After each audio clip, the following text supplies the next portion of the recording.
There's a time for living and a time for love. There's a time for forgiving, y'all, and a time to show up. Ooh, there's more won than lost. More hope than you despair. And it's waiting. Don't you spend your whole life hesitating and tell the truth. Shame the devil. There's more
Good evening, ladies and gentlemen. Fergie is Don Berg.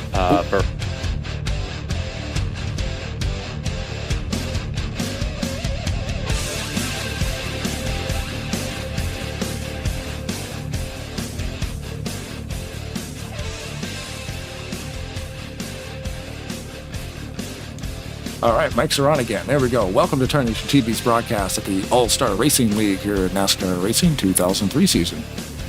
Season number 2 begins this evening. 8 races are on deck. We have made a bit of a track change. It's still Talladega, but we'll talk about that in a bit. My name is Blaine Donlin, joined with Rod Weston. How you doing, sir? Not bad at all, not bad at all. Made it tonight. Obviously, got rained out today, which first time I was really looking forward to racing today, but that's all right. We're here tonight. First race of the new season for ASR at Superspeedway Series. Champion last time was Bryant Wolf. I tell you, I'm going to talk about that in a little minute. I've been interested to see if one of the drivers that didn't show up for the last race was there, what could have happened, but we're in for a good race tonight. Talladega Superspeedway. Good old Talladega Superspeedway never disappoints. We do a lot of broadcasting here because people like it. Superspeedway, truck physics, running the old Aero 88 mod, the 88 style cars is always a cool looking mod to deal with. Currently have, about 15, 16 people connected? About that. I think last I counted with about 15 drivers tonight. Nice. Yeah, I we talked about this before the broadcast a little bit. I like it a shorter field myself. But, I think that, a few more drivers out here would be great. There's some good drivers out there, a lot of really talented Super Speedway drivers out here. And I know there's some more out there. They need to come over and try this. Yeah, you got to give it a shot, man. There's so many leagues to choose from, but you might as well come here because, all these guys know what they're doing when it comes to Talladega. And if you're not 100% sure on some certain things, and there's a lot of little stuff, like you think you might know the sim, but even I still find myself asking questions, even though I've been playing this thing since it came out. You never stop learning, and especially with all the mods and all the other stuff, it's just an endless. People say modding a game can be kind of tough, and this. Once you get the hang of modding this game, it's really just dropping stuff in folders. If it's not working, you probably put it in the wrong folder. So it's not crazy. You don't need to be a technician to get stuff working. But we are definitely running a different modified version of Talladega. Of course, we've got different modified versions because we're running 88. So yeah, it's cool. I think it'll be a better version. Before we open that mic up for Brian Wolf, I do have to mention what I was talking about earlier. Unfortunately, Rodney Sullins couldn't make the last race of the season, and that was due to a scheduling conflict with us. We had already had a previous engagement with SMO for their Hawk Tribute race, so they had to knock it back one, and Rodney Sullins could not make the last race of the season. And I would have liked to have seen him be there just to see what would have happened. I know Brian Wolf ended up finishing third, which was good for him. That was, a very good finish. But I would like to have seen what would happen if Rodney Sullins had got there. Would he have gotten the championship? I think he probably still would. He had a pretty good lead. But with that, let's get Brian Wolf in there. Brian, turn your mic on. Let's hear you, buddy. I think I got you. Yeah, check one, check two. I had to do that to you, buddy. Rodney Sullins was on a mission.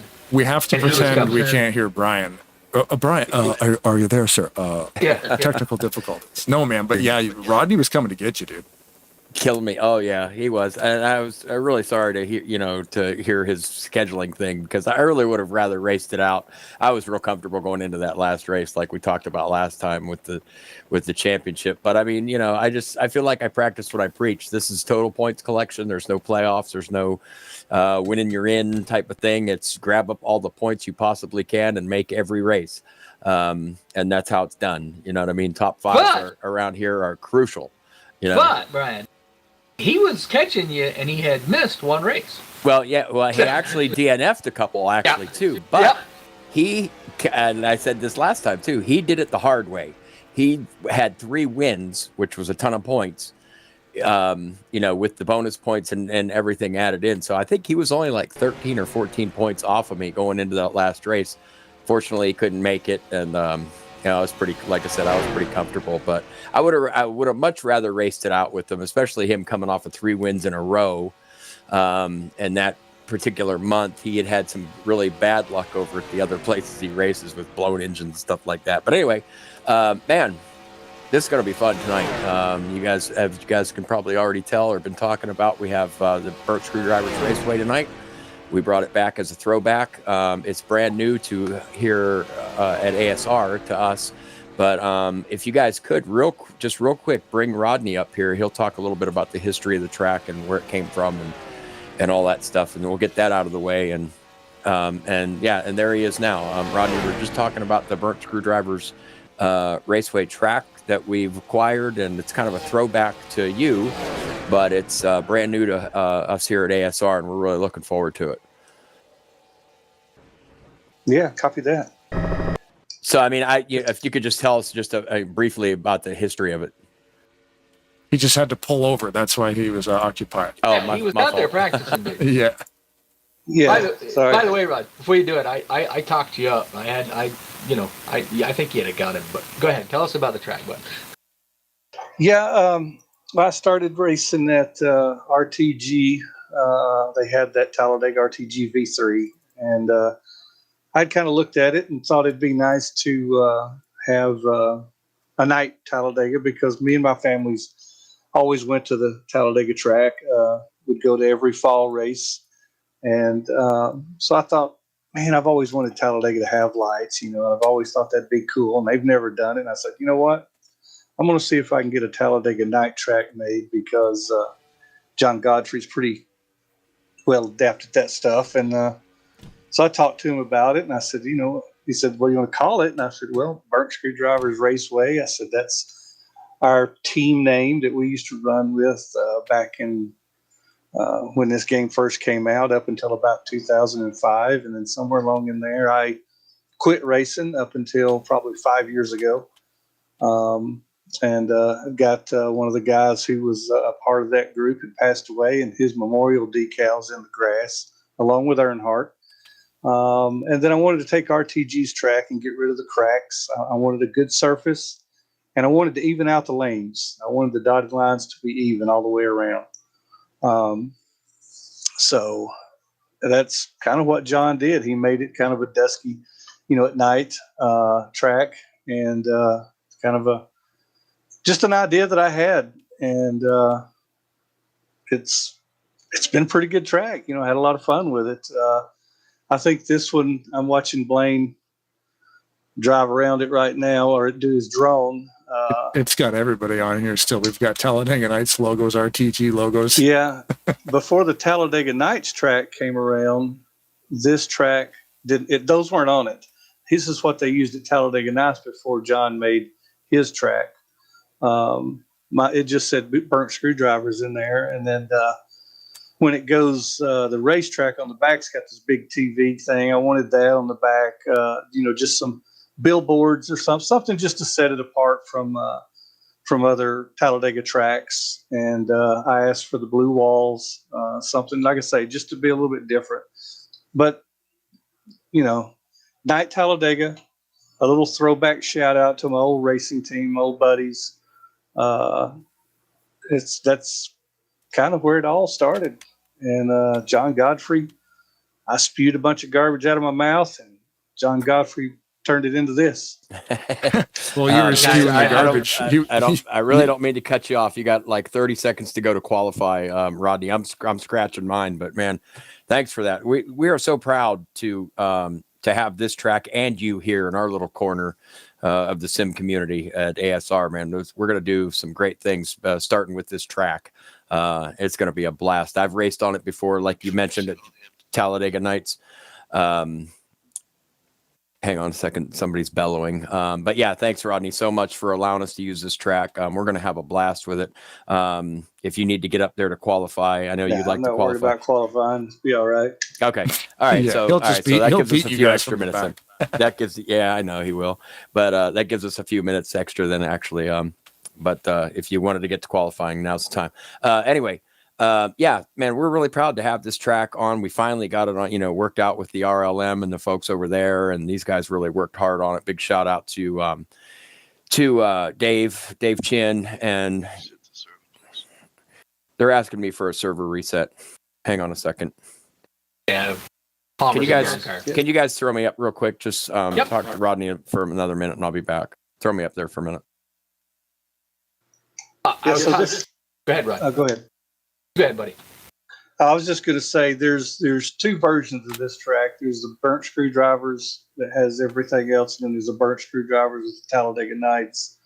Because again, that was a track that was used that Jeffrey used before John created his actual Talladega Nights track, which y'all probably know this.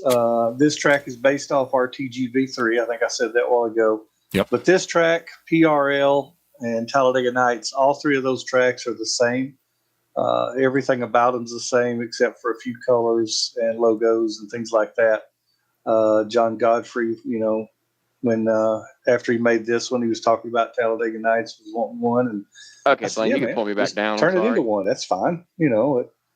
And so burnt screwdrivers was kind of, I'm not going to say the mother of those, but kind of was. But RTG, all these came from, I think originally Talladega TR, then RTG version 3, all the way down to BSR, PRL, and Talladega Nights. Those tracks are, like I say, the same.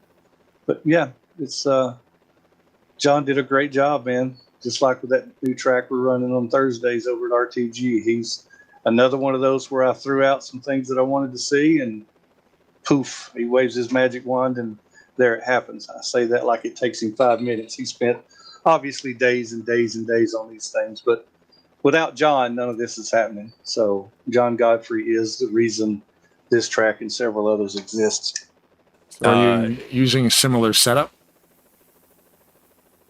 I guess who would know that? I guess Brian might know that. That'd be Actually, Brian. what's the I don't setup have any idea. you guys are using? Yeah. Yeah, the setup we're using was tweaked a little bit, but it is a setup that's been handed down. Actually, originated probably at RTG, I'm guessing, but it's one that's worked it's performed very well for Talladega Nights, PRL, and RTG.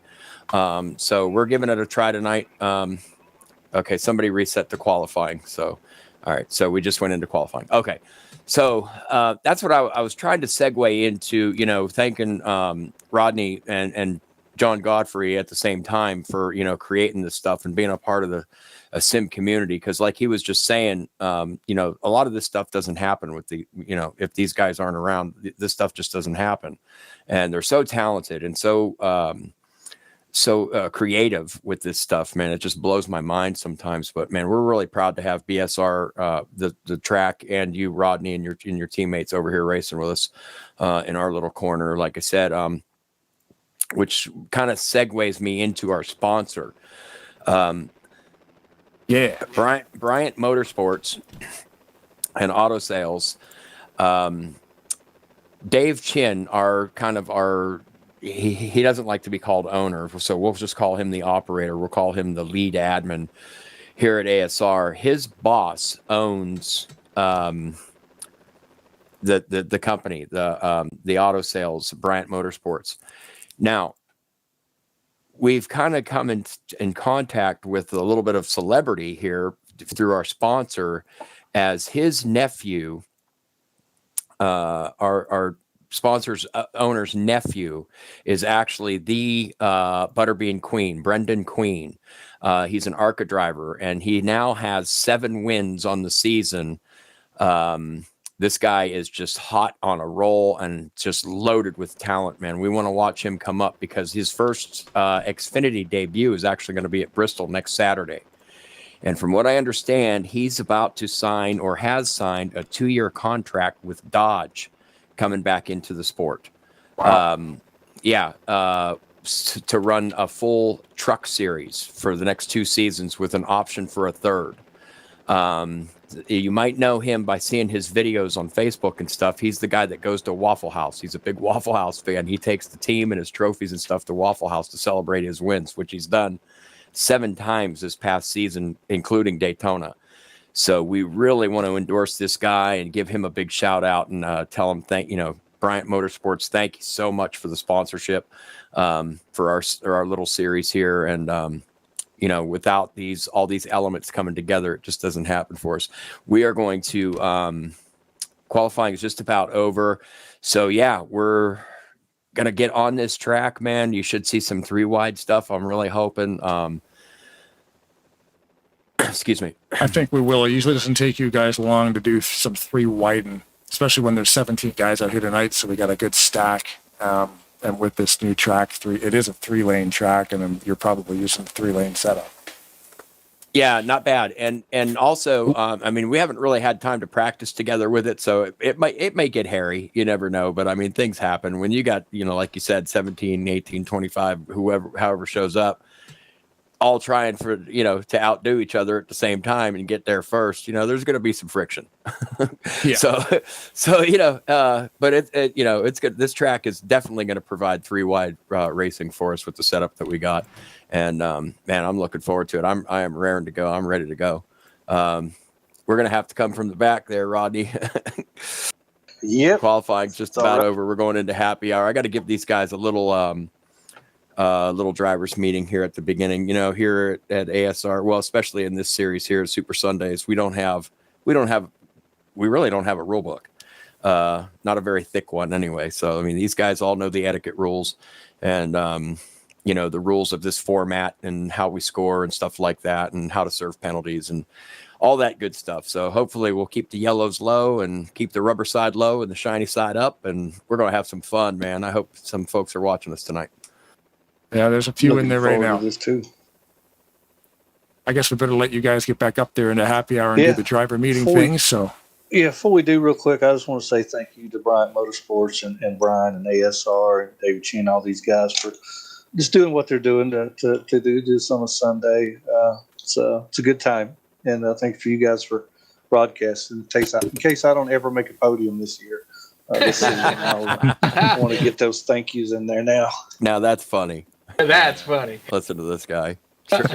Trying to be humble. I've been on to blow a few motors before. He's going to laugh when he sees the earlier part how I told him that Brian that you might have got him.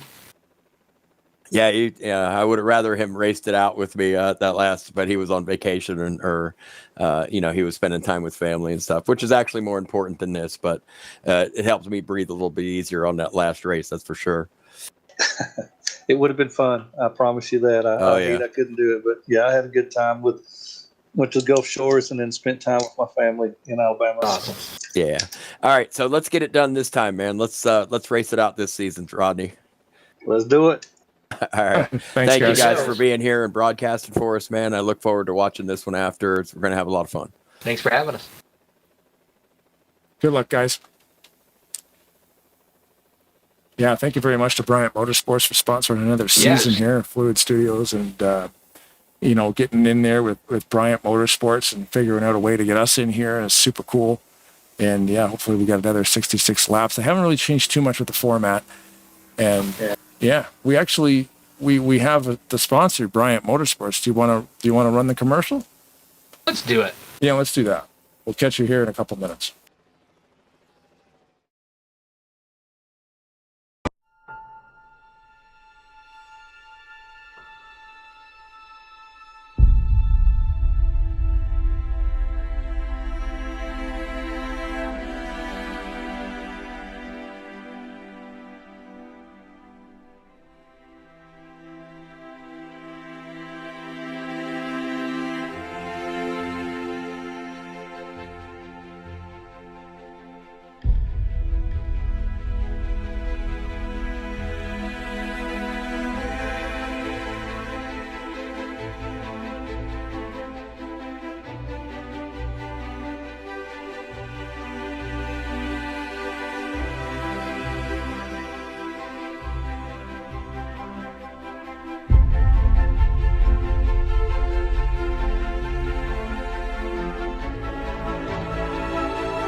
Thanks, Bryant Motorsports. You're awesome.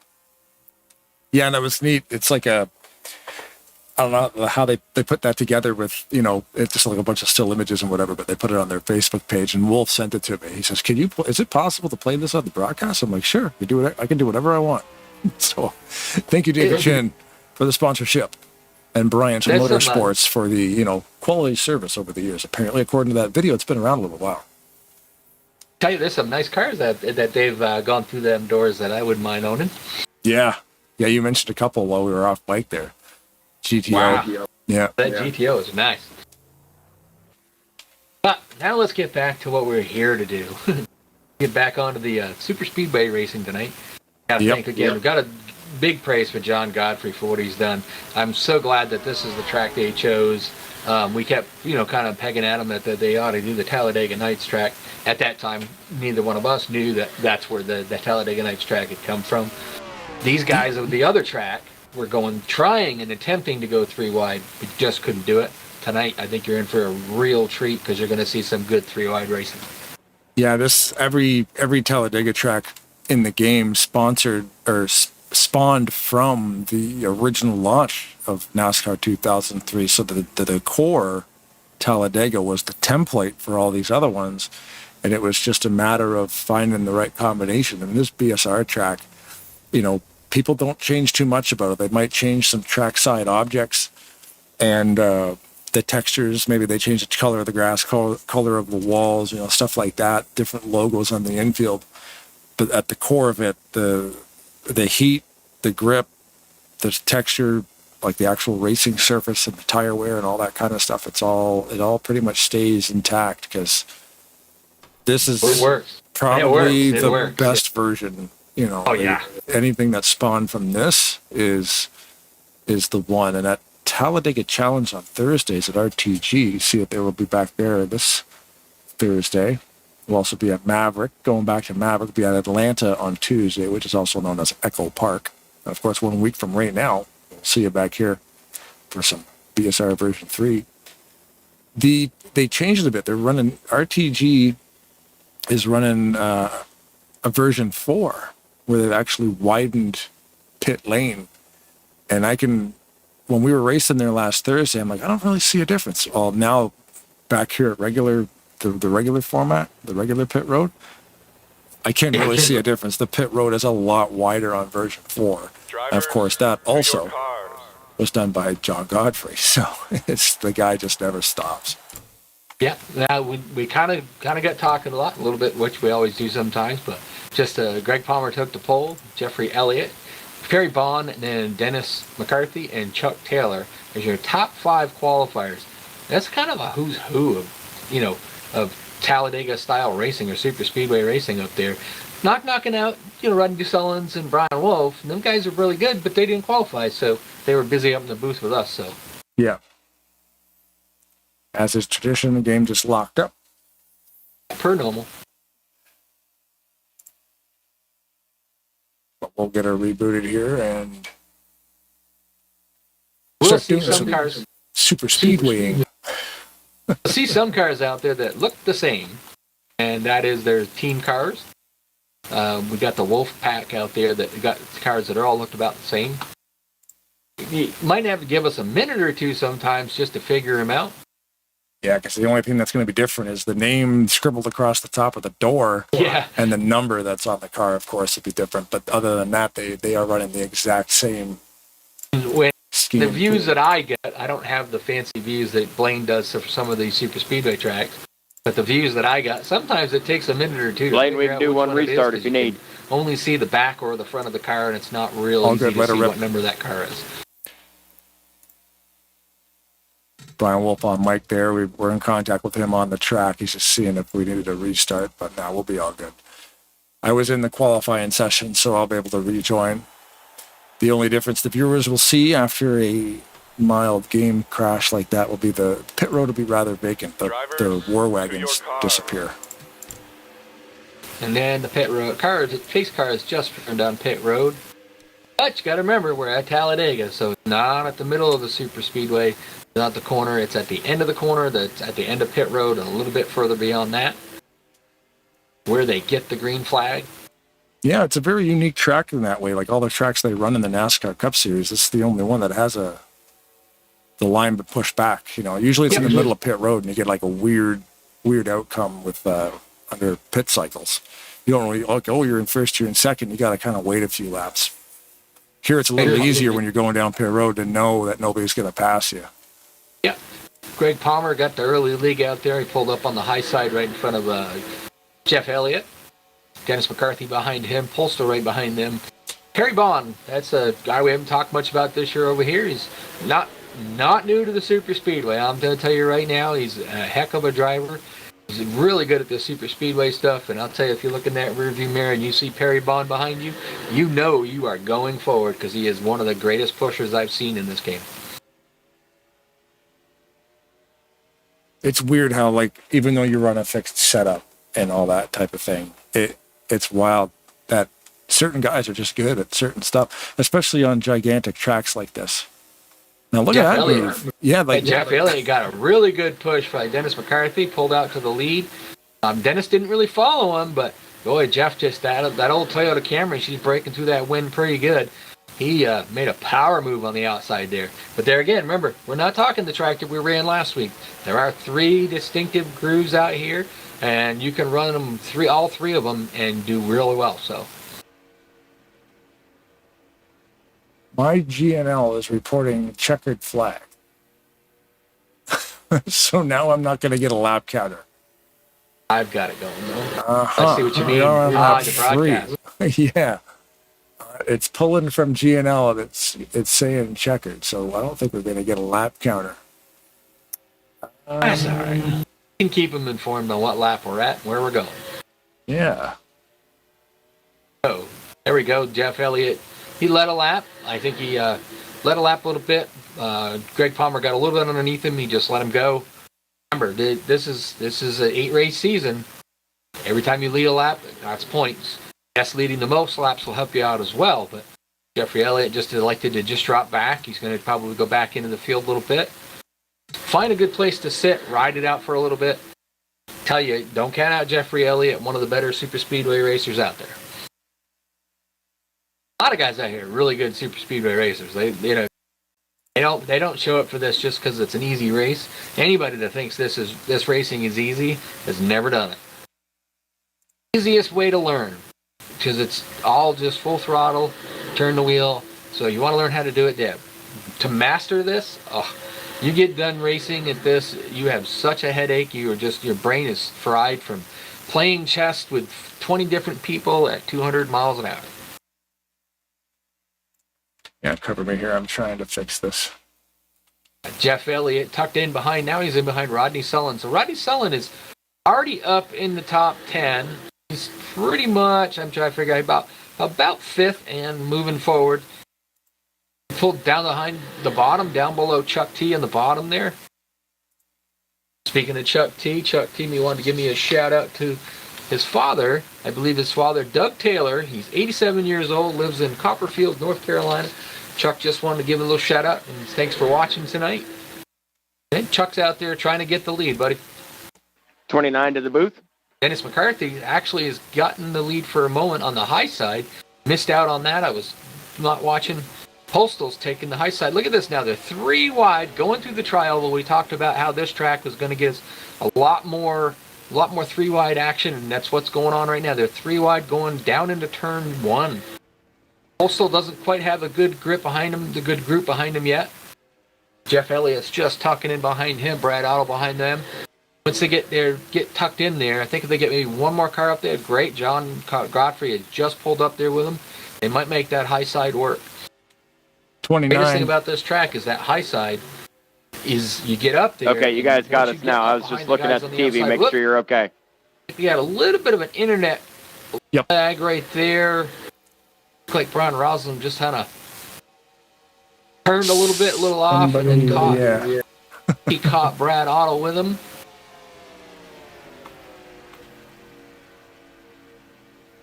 Yeah, we're just. They're staying green. Okay. Brad Otto. Yeah. It wasn't. It was almost a not even a happen thing. It was Brad Otto. I think it was Brian Roslin's car just checked out for a second. When it came back in, it hit Brad Otto's car. in a weird way, and then they just kind of slowed them down for a little bit. Now they've lost the draft. Oh yeah. Oh yeah, Rawson is lagging something awful, yeah. Disappeared. They come off the wall and then caught Brad Otto. Rodney Sellens, as we talked about before, currently in the lead. We're looking at the little incident back there, didn't catch him taking it. And Wolf is kind of back there in 8th. He's kind of those two drivers that started in the back, working their way towards the front. David Chin on the high side. He had Postal behind him, but Postal left him hanging. I mean, you would think this is the last lap. These guys are racing like every lap, trying to get up there, trying to lead this thing. Jax is gonna on the outside there. He's got Barry Bond behind him. David Chin was behind him, but he pulled down below.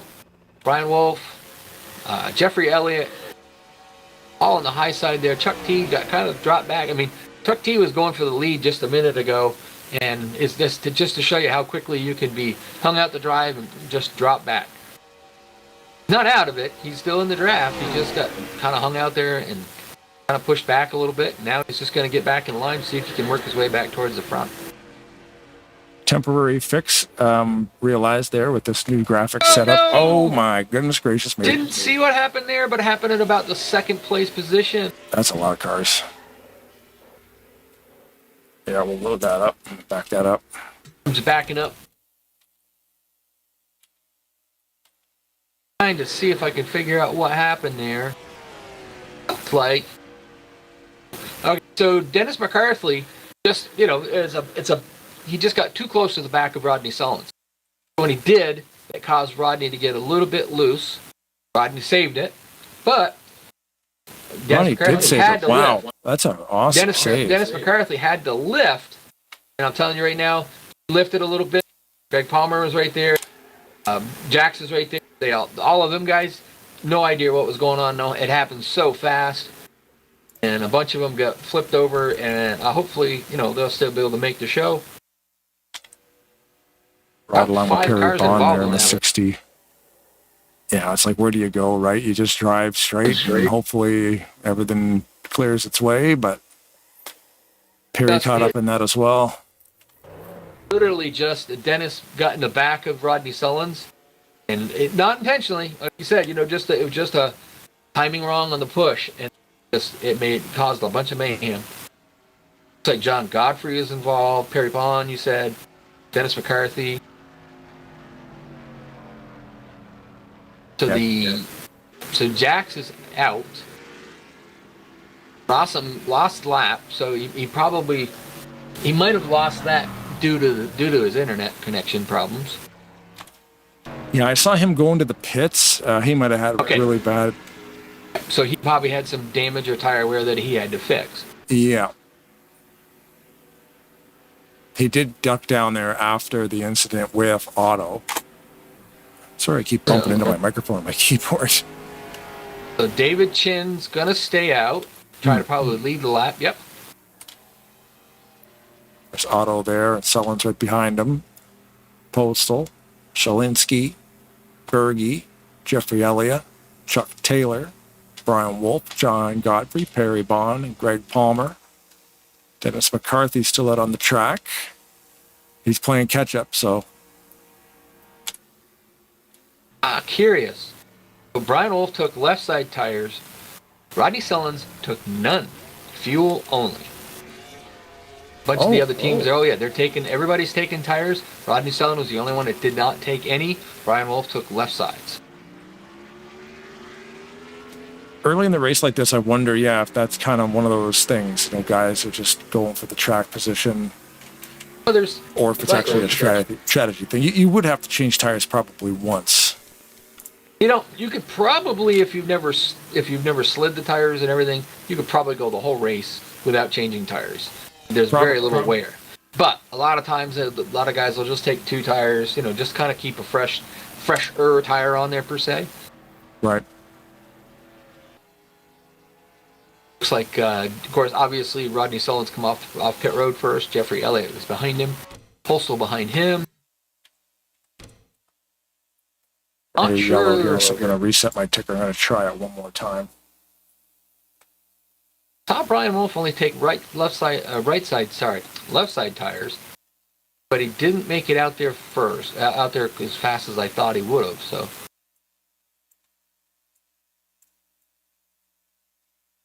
pretty sure we'll see David Chin and Dennis McCarthy pull down this time. Back of Dennis's car is pretty beat up. Could be an advantage, could be a disadvantage. It literally all depends. Sometimes when the back of the car gets banged up like that, it usually makes the car a little bit looser. This track, I'm not sure you'd want to be a little bit looser. You could probably still get away with it if you were in the pack, though. Yep. Oh, yeah. We saw that happen last week where we were kind of wondering about, okay, this guy's got a little bit of front end damage from an accident earlier in the race, and he was leading and ended up getting railroaded. Where if it was flipped around a little bit, it might have been. You always wonder, like, if he had been in the middle of the pack, he probably just would have been fine because you got a guy pushing, a guy caught in the wind for you. Front end damage, not really that big of a deal. As long as you're not leading the pack, because of aerodynamics. Sometimes you'll be able to use the guard in front of you just to keep you going. Yeah. Rodney Sullins and Jeffrey Elliott out there trading a little paint under caution. A discussion of who should be leading, I think. They've raced against each other for a long time, so. Yeah, you could tell it's not going to be any kind of malicious. If it was going to be malicious, we would have wrecked already, yeah. They're just out there playing.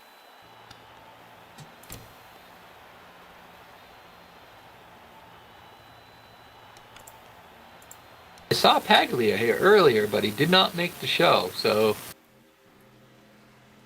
he was there, but he's not racing tonight.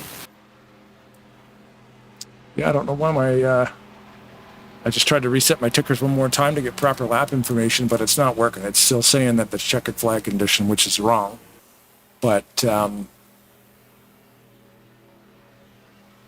that's very odd. But yeah, at the bottom left of your screen, you'll see a cropped out section of the in-game ticker, which I forgot to actually set up.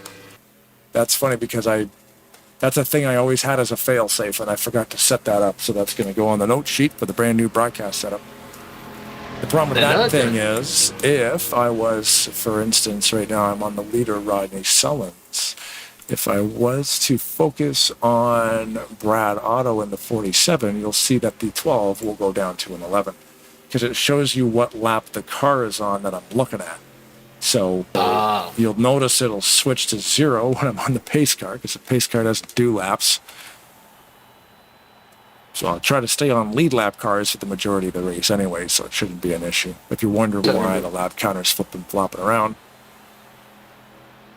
For all the viewers out there, if you're watching this, I just learned something. But I've known it, but I just remembered it.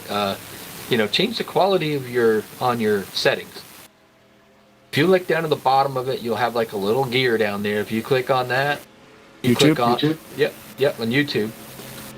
You change that to 850p 60 HD. Oh, it's so much clearer. Yeah, I output 1080p high definition at 60 frames per second. So if your YouTube browser is not set to pull that, like Rod said, the little gear icon when you hover on your YouTube video, if you go down the bottom, click on the gear, and then your quality, you can turn it up to 1080p high def, 60 frames per second. I didn't have mine set like that, and I looked over and I was like, boy, that's awful blurry. And then you're talking about how crystal clear. Went over, hit the gear, changed it. Yeah, what a difference. There it is. Yeah, and I noticed an issue on my video card settings. The game still looked good, but it was a little bit jagged edges on some of the cars. And I was like, what happens? Sometimes the game's profile that I have set up for my video card will go back to defaults for some reason. I don't know why, but I just went back and reset everything. So now it looks smooth and crisp. Perfect. Rodney Sullins, first one off pit road with no tires. Jeffrey Elliott on the outside. Postal behind him. ASR Birds in the fourth position. I messed this one up. I do it all. Is it Shalinsky? Yeah, I knew Shalinsky, it. Right yeah. when you said you were going to mess it up, I knew it was going to be Dale Shalinsky. World famous for messing up names, and I apologize to all of you guys out there. Perry Bond. Then there's Chuck T, Brian Wolf, David Chin, Greg Palmer, John Godfrey. One of the Wolf cars, because the pace car, and I happen to have it on it. Dennis McCarthy and Brian Rossum is in the back. Get ready to go green. See if Rodney Sullins gets one of his world famous restarts here. Rod Otto's being shown a black flag. Brian Rawson was the lucky dog. You saw him last time around. You got to drive around when the lights went off. So he's back on the lead lap now, even with the little bit of an internet problem, a little bit of an accident there with no yellow flag coming out. He's back on the lead lap already. So great start by Rodney Sullins. Postal came right there with him. Jeffrey Elliott on the high side was just trying to see if he can get through there. Burge just left him and went for his ASR buddies. They got a really good start and clean out. They moved up to that high middle groove. Even though this track has got all three grooves, the middle groove is the preferred groove, but you still can run if you get people going, enough people, they can do that third groove and just roll right by them. Got Postal there with Elliott and the 81 of Berge. Elliott got back into third. Elliott snuck back up. He's flying. He's got Perry Bond behind him now. Perry Bond was involved in that incident. Hopefully he's not, too badly damaged. But as we said before, Perry Bond is one of the greatest pushers, so it'll be interesting to see. Does he go with Jeff? Doesn't look like he's gonna. Ooh, it looked like he wanted to, but it wouldn't have been a square bump, so they actually had to brake check a little bit there, I think. That's all right. They'll catch right up with that draft in front of him. Verge got moved to the high side. He's got Shalinsky and Brian Wolf. Whoop, now it looks like Brian Wolf's going to pull down to the middle groove. I'm starting to like this. I mean, this track is definitely a lot better, a lot more racy. Setup seems to work really, really good. Any of you guys out there that want to get to do this, you got a steering wheel. That is one of the requirements. The game is free. You can get a hold of any one of these guys out there. They'll teach you, show you where to get the game and all that stuff, but just come out here and try this. A lot of fun. I'd like to see a few more drivers. Like I said, we don't need, is it max to that at 41 with us in here, isn't it? It would be, yes. We need that many drivers, but we need a few more over here. It'd be nice to see. It is wild to watch the difference between season 1 and season 2, using the Tally Rally version of this, the TR version, to now using this modified version, which is burnt screwdrivers, and everybody after this just loved this track. It's still Talladega. The track dimensions, everything's the same, but the track surface is the changes. They've done changes to the configuration files that are kind of behind the scenes on how the cars stick to the track, the lanes that they're in, and how everything reacts. It's all that behind the scenes math that these guys will run, and it must have just been a tedious process of just trial and error trying to get this thing to run like this. Cannot imagine the time that John spent in it. That in combination with the car setup, so then you're going into the garage. So you're working outside the game to kind of get the track to do certain things, little tweaks here and there, and then you got to get in the game and do some testing, because now the setup needs to work with the new configuration. So just a lot of ones and zeros. Yep. Brad Otto just went down a lap. We're back under caution for some reason. That happened not with the top group. So Doge caution, Dobry. Load that up for you here.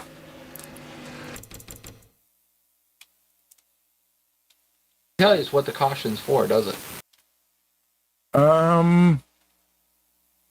Sometimes I think. Well, if you're in the game, sometimes it'll say it's a debris caution, but sometimes you're in the game, so but we're not listening to it. Yeah, Palmer's on pit road, but that's not the reason for it.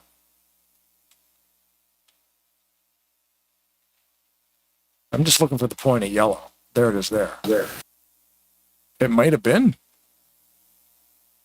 Currently, our leader Rodney Sullins is leading with 10 laps led. And David Shin has led a lap. Jeffrey Elliott has led 2 laps.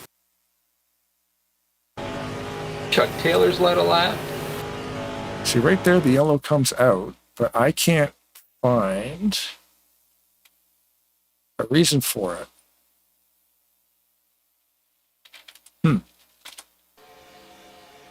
See, everybody's headed down pit road except for Jeffrey Elliott, and I think Perry Bond stayed out with Jeff. Brian Wolf, Jeff stayed out. He's already led caution. a lap. What was the reason for that caution? Debris? Blaine, you got me? Planning on just staying out. Yes, sir. So a lot of these guys. I really don't know. We were just kind of discussing that. A couple of key players went out. Make sure that you stay up near the front. And we really don't know what happened. We're going to have to look at the review afterwards, I guess. A couple guys just had too much damage. I think Rawson was dropping debris. To stay in the back, stay out of trouble. And hopefully, by the end of the race, I'm somewhere where I can make the advance. One of those guys, I believe, Blaine was dropping debris. That was the reason for the caution. Nobody threw it. When you're up front, Game through the caution, so I think it was. But there's also that chance you can get shuffled. I don't know if you still have me or not. Yeah, roger that. Yeah, I was just talking to Brian there. That might have actually overlapped your voice as well, but. Nope. Checking to see, they don't know why the caution came out. They're assuming it's because of debris. As I say, one of those French cautions, debris. Debris. I personally like the cheddar. Okay. Or the mozzarella. But, debris is fine. Yeah. I don't know if I've ever had debris. On the sign? I'm not sure. I've never had brie. I don't know. I've had blue cheese. I haven't had brie. Havarti's good. So I like the Havarti. My uncle made that joke like 30 years ago. You've never and it's forgotten like, they said there's a caution for debris. And he goes, "There's cheese on the track?" And I was like, "What?" And then like months later, I was in the grocery store as a kid and I saw brie. And I'm like, wow. I finally got that joke. I'm like, there was like debris was on the track. I'm like, oh my God. Didn't get the joke at the time, but as a youngster, just was walking through the cheese section. Saw brie was a cheese. Jeffrey Elliott, Perry Bond, and Brad Otto are going to come down and make their pit stops.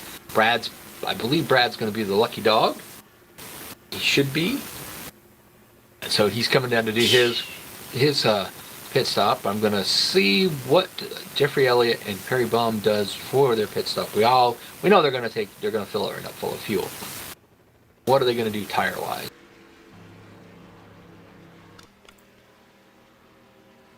Jeffrey Elliott, no tires. Perry Bond's taking just rights only. So Jax, Godfrey, Palmer's out with a wheel problem. And Ross have all retired. Otto is the only car a lap down, so he will be lucky dog. That leaves 11 cars that are in working order on the track.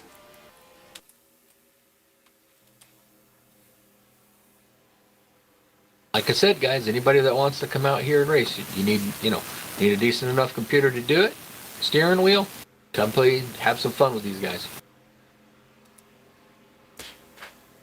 It's a lot of fun too, like you said, especially with a field like about 20 like we're running tonight, because a little bit more space out there. The really busy Talladega races like the Talladega Challenge at RTG on Thursdays, it's always full. Yep. And that, bump drafting there is tough because it's a bump drafting track. Yep. But it's the amplification of that wave of bumps through the field. It's just crazy when you've got 20 rows of cars. What we call the accordion effect. Yeah, domino effect, accordion, the wave, and it gets worse the farther back it goes. It travels through more cars, it just gets worse, and then it turns into brake checking instead of just, you'll burp the throttle, and you're lifting, Then you're actually dragging brakes. Some guys actually have to brake check. It gets bad sometimes. To give you an example, you're looking at the screen now. You've got David Chin in second place and Chuck T behind him. But not saying that, just using them as examples. Let's say hypothetically they get into the corner, Chuck T gets in the back of David Chin. That could go all the way back to about where Jeffrey Elliott is, possibly further, and cause a wreck that'll just pile them all up because it happens so fast. Remember, these guys are doing over 200 miles an hour. Mm-hmm. So it may not seem it when you're watching it, but they're booking right along there. And when that happens, as like what we saw earlier, where Dennis McCarthy, just barely tapped the back of Rodney Sullins, and it just went right down through, and then before you know it, we had 5 cars involved spinning around. McCarthy getting service.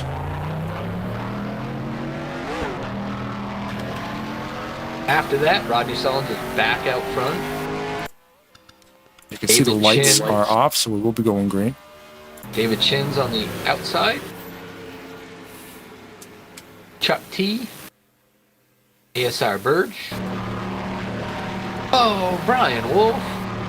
Zelinsky. Jeffrey Elliott. Perry Bond. Postal. And rounding up to what I can see right now so far as Dennis McCarthy.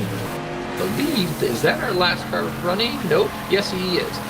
Sorry. We got one more out there. Brad Otto will be catching up to the field here just momentarily. Out now doing his pass around lap. So he's lucky dog. He was 2 laps down, so he'll now only be 1 lap down. One more caution. If things go his way, he'll be back on it. He does also have a little bit of damage, unfortunately for him. So, yes, when the guys pass him, he had troubles just staying with the lead pack. So, but he's doing what you can do what you got to do. You stay out there, you run as many laps as you can. One of these guys falls out, there's another position for you. You got to go. You got to stay out there and get as many points as you can. Got this just in. We know why the caution came out. What happened? Alton. It says in the YouTube track that he dropped his baby back ribs on the track. That was the debris. There we go. Yep. Rodney's dad. Up to no good again. Bringing out the yellow. But hey, guess what? They're going to put it away right now. Back to go green. Now let's see if Rodney gets his typical good restart. Yep. Green flag is out. But he get great timing on that. Unfortunately for him, though, he doesn't have Chuck right to his rear bumper yet. That's a problem, yeah. It'll lead to a good bump, though. If he catches up to him now, it'll be a great bump. He's just getting to him. Yeah, apologies again to the viewers for my messed up lap counter. It's at the bottom left of the screen right now. I had to temporarily throw that in there because that's the backup of the backups, and I forgot to put that in the brand new broadcast realignment. Looks like they're going to the middle. Looks like Jeff's going to stay in there, though. Chuck T's going for the lead on the bottom. Yep.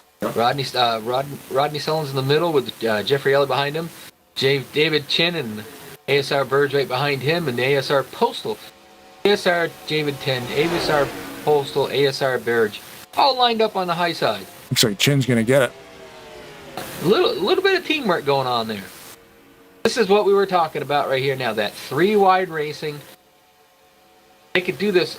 I mean, it's incredible. The first time I ever raced on this track, not this particular version, one of the other ones, they were doing this. I said, this is not going to work. To my surprise, they did this lap after lap after lap. Yep. It's not easy to do that. It's not easy to do this, but it is a lot of fun. You have to hold a steady wheel. That a video game can, like if you're in this, like I've been out here and I've raced with these guys. If you're in this, it's a lot of concentration. Oh gosh. Like I said, get done, you feel you're burnt out, you're wore out mentally. You may not be physically wore out. Mentally, you're wore out because if you're Burge right now, he's just sat there behind David Chin. He's watching what David's doing. He's watching what Perry Bond's doing. He's watching what Jeff Elliott's doing. Rodney Sullins. He's keeping an eye on all these cars around him, the cars in front of him, behind him. Brian Wolf, for example. I mean, he's right in the thick of it. He's trying to figure out, okay, where do I go? Do I stick in here? Can I catch up to Perry Bond? Is that going to work? You know, it's just imagine just happening, bang, bang, bang, bang, bang. It's incredible. Yeah, there's a lot of people, and the spotter does call it out to a point. Like, Yeah. car right, car left, you're three wide in the middle. He'll tell you all that stuff. But sometimes even the spotter will get overwhelmed, and it might, if it pauses for a couple seconds, you need to know where that car is. It's like, okay, I got a red car coming up on this side. I got a green car coming up on this side. Where'd that green guy go? Because your spotter's not saying nothing, but he still might be there. That's where the guys with the 3 monitors, 3 screens, monitors and stuff have the biggest advantage, because in the game you can push a button. Oof. Yeah. In the game you can push a button and look left and right, but I'll tell you, it really messes you up. It is. When you got the 3 monitor set up, you just look over to that monitor and you can see what's going on right to the back of the B pillar. Actually, in between the middle of the B pillar and the C pillar, so that's pretty cool. Do you use the head turn button much? No. I don't It messes me all up. I have them set up just in case, but I do too. really Never don't lean on it. Nope. And my goal is to get the 3 monitors set up. I've got 2 monitors set up, but that doesn't work like you want it to. I really would love to do that and then get, when I get back into the racing a little bit, but real life racing takes progress or priority, I should say, over this. Yeah. A really good 3 monitor setup. The bigger the screens, the better. So if you could get like a 60-inch screen in the middle, 2 60s on each side of you, you could sit right inside it. You don't even need to turn around or nothing. You just look over, like you said, out that passenger window. You got to get your POV setting right, but Tom Musa has, I think it's 3 50-inch monitors. perfect. That's got to be wicked. You save a lot on the furnace bill running those things. Oh my goodness, there's a lot of movement coming off of Berg. Bit of a late bump by Postal into merge there, and it was a good save. Very good save. I thought ASR Berge was going to lose it. Talked earlier about Perry Bond. Now he's probably one of the better super speedway racers currently right now, and he pulled up in front of the ASR dudes, and he is trying to get there and get that lead lap that he hasn't got so far. Driving a Thunderbird. Only Thunderbird in the field tonight. Though I do like Rodney Sullins' classic 76 style Nova. Yeah, is that a Buick? He's got a Nova. Oh, a Nova. Okay. A Chevy Nova. I know there's a lot of different templates for the 88 mod. There you go. Perry Bond will load that lap. Got it. Yeah, I told you. The guy's a really, really good super speedway racer. Yep. Raced with him many, many a times over to Talladega Nights, PRL. You name it. You get him. Somebody says super speedway. Shin and Berge. Berge. Pinsky got in it. I lost them on the cameras. We'll back it up and take a look at it. Field will be frozen. These guys will not race back until under 10 laps to go in the race. Oh, man, we actually had a rollover. That was some... I don't know which one it was, because on my screen I saw the bottom of a car. So yeah, that's what I mean. There's a lot of red and white cars up here, too, so I have to see. It was definitely someone. One of the ASR cars, I can tell you that. You know what? They almost saved it again. Who went over? I thought somebody... Oh, maybe not. At the line, Rodney Sullins, Jeffrey Elliott, Perry Bond, Brian Wolf. The 2 guys that started in the back are already all the way up to the front. It was Shalinsky that got up. He actually didn't roll over. Car, he just got up on his edge there. And...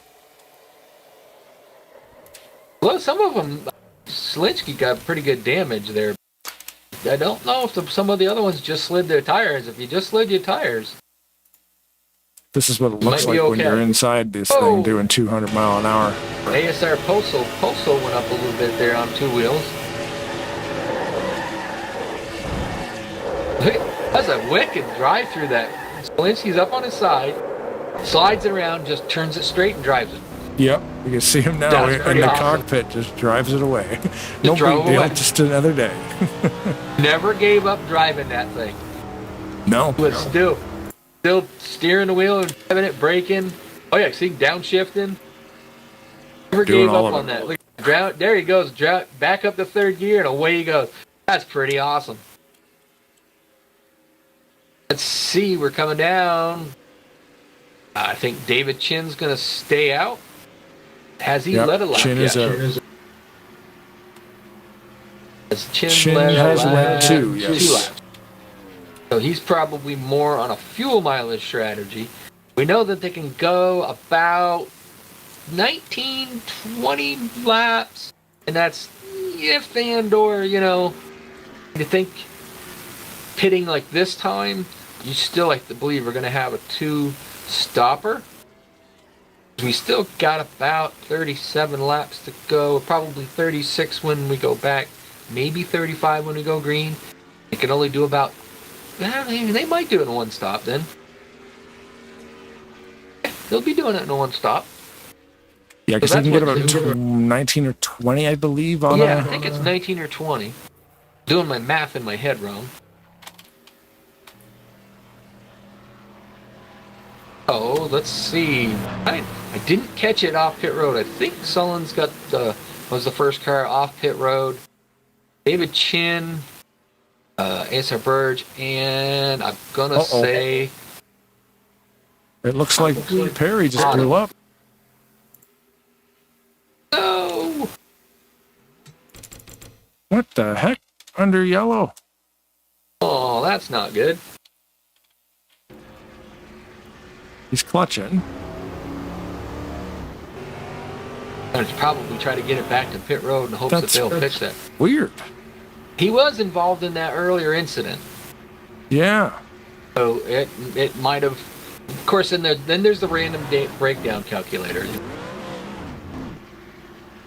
He's trying to drive it, and then it starts blowing black smoke, and then he clutches it, and then the smoke stops.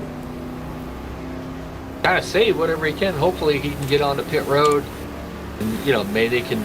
There again, just like Brad Otto, he's still out there running around, turning laps, because for example, here, if something happens to Perry Bond cannot continue.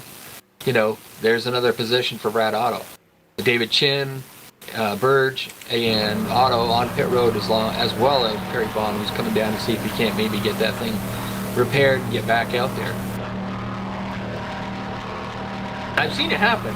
I mean, just because it's blowing smoke, I've seen them fix it, but it usually doesn't end out meaning that you're going to have a car that's up to full song. No. Yeah, it's definitely engine damage, but they may be able to make it work. His pit crew will tell him, "Sorry, buddy, we can't fix that damage." So my spotter, and I can't really, mine's got the rated, call it the rated spotter. Yes. But I took that rated spotter and I actually infused it together with what they call the Chad Knaus or the Jimmy Jotter spotter pack. That's the one I use, yeah, the Knaus Johnson one. I took the rated one, put that together. Boy, I tell you, that'll make you laugh. Oh, yeah, because they have the unrated Knaus one too, right? Oh, no, this one's... Because I have the normal one. It's family friendly. This one's not family friendly. Okay. And I took that one and the Chad Knaus or the Jimmy Johnson one and merged them. Okay. So you got Chad Knaus in here sometimes, and then you got you get your lap card. It's it's kind of comical. That's funny. Watching to see if Perry Bond does make it off pit road. Yeah, we were focused on him there for a little while, but that might be a lengthy repair. Guessing that. Yeah, clutch. Clutch. Clutch failure. Man. Yep. Engine clutch related, according to our telemetry here. Yeah. That's too bad because Perry was having a good race. It's always cool to see Perry out here too. And then you get an engine failure on a caution flag. Like you're not even going fast enough. Even if you did miss a gear going 60 mile an hour, it's not going to blow the motor up. Like you can pretty quick just get back in the clutch and fix that issue. So the random breakdown has gotten me once before. Leading a race, caution flag came out. I can't remember the track, but it was a very short track. Okay. Down the backstretch, poof, motor blows up. Yikes. I was in second gear, not doing anything stupid or crazy, just going down the backstretch, and poof, and it said a header broke. So the random breakdown and can get you sometimes. There goes Brad Otto getting his lap back. Should put him back on the lead lap. Yep. And of course, he just surpassed Perry Bond, who unfortunately had left the server or left the race because of a blown up clutch. So, staying out there, that's another position for him. Don't think, let me check. McCarthy on pit road again. He's on the lead lap still. Unfortunately for Brad Otto, he has not led a lap yet. So I was checking to see if he was able to get that done earlier. Nope, cars on the track currently that have not led a lap. Brian Wolf, Dale Shalinsky, and Berge, and Otto. Everybody else has retired.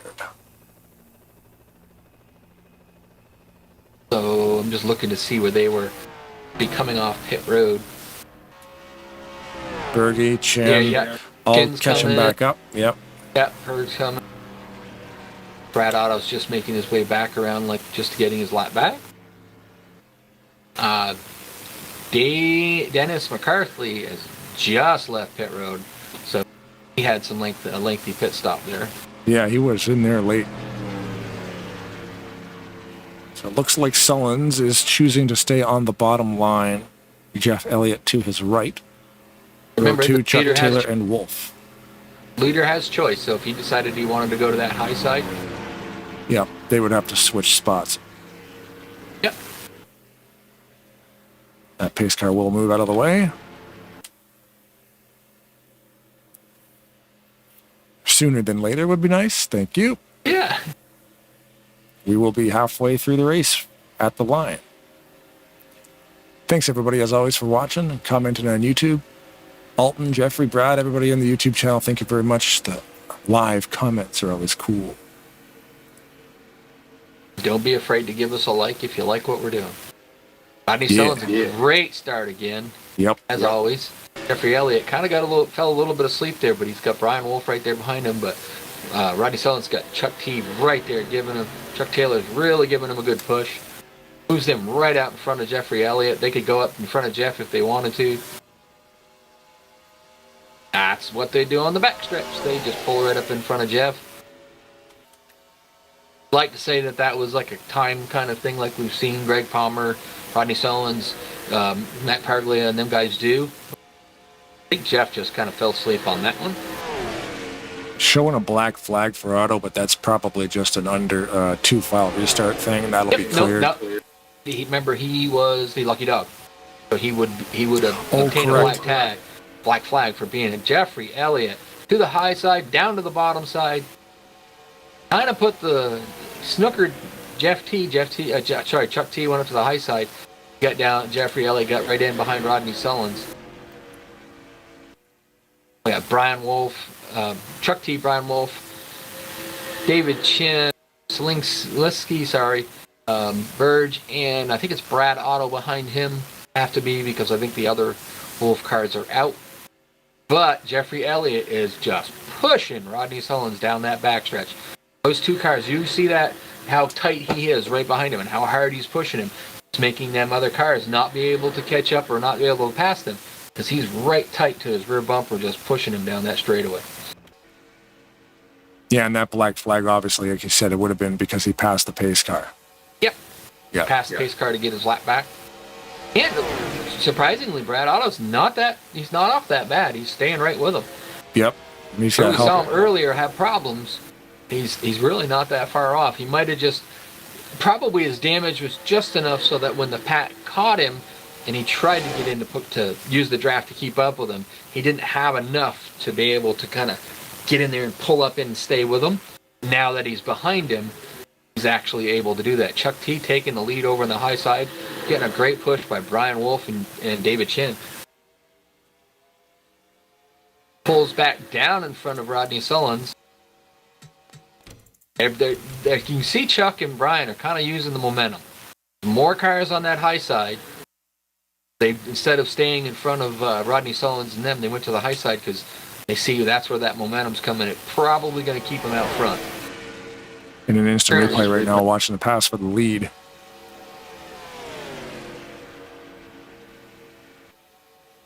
Oh no, Selinsky's around. Then Rod Otto, something happened back there.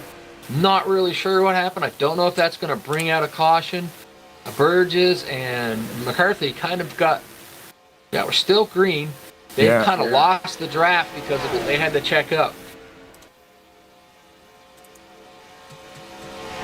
Chuck T's got the lead right now. Chuck Taylor there. He's playing the game, going back and forth. We're down about 20 laps to go, coming to the line right now. Almost to the line. It looks like Chin got into the 29 of Wolf a little bit, maybe. Oh no. Selinsky. Yeah. Man, that is weird. That's a little bit of everything going on there. I thought I saw. Some it of could these have been drivers way worse. Like, I mean, everybody just smoked the tires a little bit, but. Some of these drivers, which has amazed me, is I've learned this from some guys that I raced with that are really, really good at the super speedway racing. They would run about 20% steering assistance. Yeah. And I'm like, why would you do that? Well, when you get a bump draft, these guys would bump draft each other through the corners, no problems. So a lot of times what you're seeing out there, the guy in the back is actually the one having the troubles because the guy in front of him's got enough steering assistance that bump that they give doesn't hurt them as much. Yeah, it's not as amplified in the wheel. If you turn that down to zero, it's almost impossible to drive it.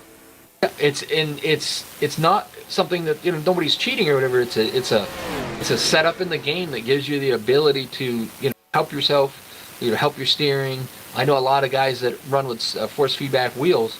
Jeffrey Elliott taking a poke, looking at the backstretch, but he doesn't have any help behind him, so he's tucking back in behind Rodney Sullins. They do that, and it gives them a better feel going through the corners and stuff like that with these, you know, force feedback. Now these force feedback wheels are just incredible. They're so powerful and strong. Yeah, and accurate. People, I've heard one of the guys that runs the Hobo there, he's got into the Fanatec's and the Mosleys, and he was telling me, you know, you can't turn that thing up. It'll break your wrist. It will. I've heard that. Some of them are so powerful, they actually have a kill switch. So if you are going off the track and you're going to hit the wall, you can cut power to the wheel, because if you hit the wall, it might actually pull it right off the desk. They're so powerful now. And if you're holding on to that, there go your thumbs. I wonder how real does it gotta be, right? Like, calm down. I'm telling you right now, when I raced in my youth, I was probably 18, 19 years old. And I built a car for my little sister to race. And she raced in the same division I did. And she went out there. Now, when you'd hold on to the steering wheel like you would, you know, your thumb in the wheel. Yep. And she hit somebody and dislocated her thumb. Yeah. That's why I said there go your thumbs, because your thumb is wrapped around. Just hands off the wheel. But to this day, even though now we're talking 40 years later, I have my hand on my steering wheel and I never put my thumbs in there. Right. Driving down the road, just driving down the road and everything, I never put my thumbs in there after I saw somebody get severely damaged just by grabbing the wheel like that. Right. Yeah, and you can grab the wheel with your thumbs on top. Yeah. It is funny to think about that, especially when you talk about a video game controller. But like, you know, that's the why wheel's so powerful. You see these guys. There's Selinsky's got a flat tire. He's going into pit road because he's got a flat tire. He just came out of the pits, and he was going back in. So maybe he got top speeding on pit road. Let's see what they're. Let us see with our map. We focused on him there a couple laps ago. He was headed in. And now he's headed in again. See him get a black flag. Does he have a flat? It doesn't look like he has a flat. Looked like he did when he was pitting, but he could have just been, hopping it in. Serving a penalty? Currently. It's not showing that he has one. That's interesting. Chuck Taylor's our leader. That Doug, he's out there leading this thing. Rodney Sullins second. David Chin, who's been in a couple of instances tonight, but he's still going strong. Jeffrey Elliott. Yep. Brian Wolf was the top 5, and that's their top 5 pack. With a few of the incidents that we've had happen, they've kind of lost the lead draft. Hitting down, doing my math in my head real quick. About coming to the line there, we just hit about 14 laps to go. Yeah, they will definitely have to pit one more time. I was just gonna say, I think we got to pit one more time. So this is where it gets interesting, because Rodney Sullins, he's going to get in there, get out. Brian Wolf, Jeffrey Elliott, they're going to get in there and they're going to sail it in there, sail it out. Their delta time is going to be really good. And I apologize, I don't know Chuck T well enough. Chuck Taylor there, I would imagine he's going to be good at it. And imagine David Chin. So it's the guys that don't make the mistakes that are going to get out first. With the short amount of laps that we're going to have left, they may be able to get in and out and not, get away from the field a little bit, and they may not be able to be caught. Yeah, it's interesting because all these guys can do it. Otherwise, they wouldn't be in this position they're in right now. It's just now it's go time. You want to make a money stop. This is the stop. It's got to be money. Don't make a mistake on this. Everybody makes mistakes, like even the best guys. Got to get in there as fast as you can. Don't speed. Make sure you hot pit it a little bit, slide in there, but don't get caught speeding there. Do the speed limit all the way down. Don't overshoot your pits. Guarantee you that it's going to, depending on how much fuel they have, there are going to be no tires, possibly just 2. Get out, and then as soon as you hit that line, get back up to speed, get up on the track, go as fast as you can. The guy that can do it the fastest is going to come out here with the lead, probably. Brian Otto going a lap down there. He yields to the pack. You saw he was good in the pack, but see now he's going to try to get up behind him. I think he's got just enough damage, so he may or may not be able to just ride with him. These guys get broke up a little bit. He was doing about 174 when they caught him, so that's about 5 or 6 mile an hour slower than he should be going. I don't believe Otto's going to be able to latch onto the back of that pack. So he was able to stay with them when he started with them, but the situation, it's like before, he just can't. He's got enough damage on that thing that he just don't have the aerodynamics to kind of catch up to the back of Brian Wolf and stay with him.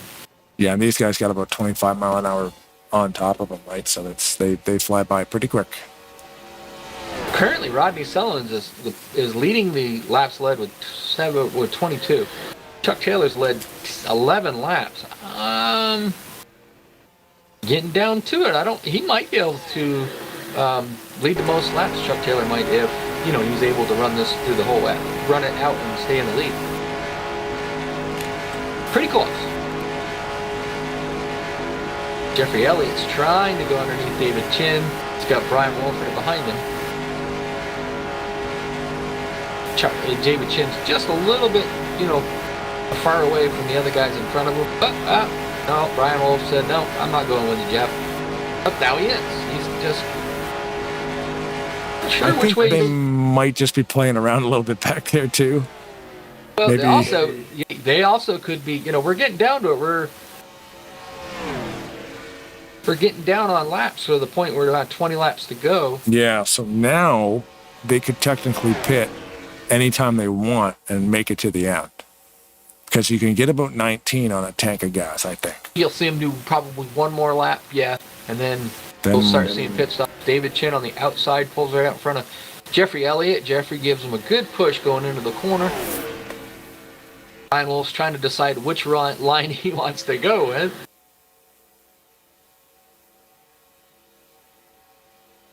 Yeah, I wonder how many moves they're going to be making coming into another pit stop cycle here. Jeff keeps pulling out like I think he's testing the waters. He's trying to find out who will go with him. Can I pull down? I mean, even if Brian Wolf goes by in here, he goes up behind him. He's testing the waters. He's looking to see what the people around him are going to do. Anybody will go with him, but see, Jeffrey's good enough. He just stays right there in front of Brian Wolf. They've lost a little bit to the first 3 cars, but they'll get that right back here and going into the corner. But you see how he did that. Now he pulled back. Now you watch. You're going to see Jeff Elliott come up, and he's going to pull right down behind David Chin. See? Oh, now he's doing his pit stop. Yep, all by himself. I was going to say, you're going to watch him do that. What he's doing, he'll lag back a little bit. A lot of guys will do this when they're in practice to try to get, the fastest lap. You lag back a little bit right about the start-finish line. And then you get that draft, and they pull you right up and through there, and you get the fastest lap. So what Jeffrey's been doing the last few laps is lagging back a little bit, getting that run, and just seeing what can I do with it, so maybe he can possibly know what to do when he gets down to the last closing laps of this race. Could that sort of be a fuel saving strategy too? Not so much a fuel saving strategy as it is just playing the aero game. You know, like Brian Wolf is a little bit further back. He can, you know, use that draft as he's behind him, and that draft pulls him up. He's going to pick up speed. You pull out and you know, use that momentum. If somebody's there and doing the same thing behind you, a lot of times you'll be able to just use that to pass him. Fuel mileage, you're going to play the fuel mileage game, you're Rodney Sullins. Where's Rodney Sullins been through his last few laps? Right tight to Chuck's bumper. He's not pushing him, not trying to go by him. He's just back there saving fuel. Playing with the dog, are you? There? She just scared the hell out of me. she just sneezed and shook the whole desk. That's what it was. Hurts to sneeze. She drags her bed around, right? So when she's leaning on something, she sneezes. It moved Tarnation TV headquarters about 3 inches back and forth. That's what happened. Here we go. Now everybody's... Oh, no! Chuck T got a little bit of help going in. Oh, that's not good. Oh, man. Rodney Sullins, they just kind of, not intentionally, just misjudged his braking point. Yeah. Took Chuck T around into the grass. We're under green flag here, so that is a big... Oh, really? Was it? Interesting. Okay, so Rodney Sullins... Rodney got her woed up just enough, but... Yeah, he came into contact with the routine. Rodney Sullins retired. Rodney retired. He did retire. He retired because of that. Whoa. So that was something. it would have been a penalty. Yeah, I think he gave himself a bigger penalty. That's a huge penalty, because the penalty for that would have just been a drive-through. Yeah, well, people, we know he didn't do it intentionally. No. But, there's a lot of room there, but when you're following a guy in, you know, they're lining up their brake point, and it was just not enough time for Rodney to go around Chuck. He had to put the brakes on, which he did, and just tapped him just a little bit. And then watching pulled the Jeffrey pin. Elliott, he's coming up on Brian Wolf. Now, I don't know if he's going to quite get to him. Remember, Jeffrey Elliott pitted a couple of laps earlier, been out there driving around by himself. So he didn't, you know, he's a little bit further behind. David Chin right now is our current leader. Yep, I was just focused on Chin. Now, Wolf Jeffrey is being Elliott caught by... has caught him.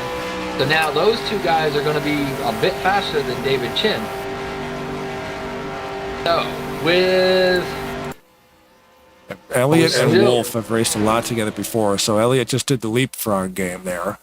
Keep the speed going, because Wolf will definitely catch him. It's just it's two people. So now these two guys together will be able to run down everybody else. Oh yeah, they'll be able to run down David Chin, and they're going to catch him with, I'm looking at, we're about 14 laps to go. Mm-hmm. They will run down David Chin.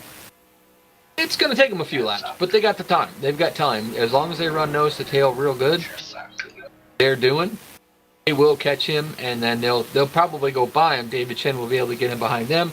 Then it'll just be a question of who's going to go with who, or who's going to, I think you'll see Jeffrey Elliott's going to be the guy that's going to grab the lead from this, and it's just how they play it out from there.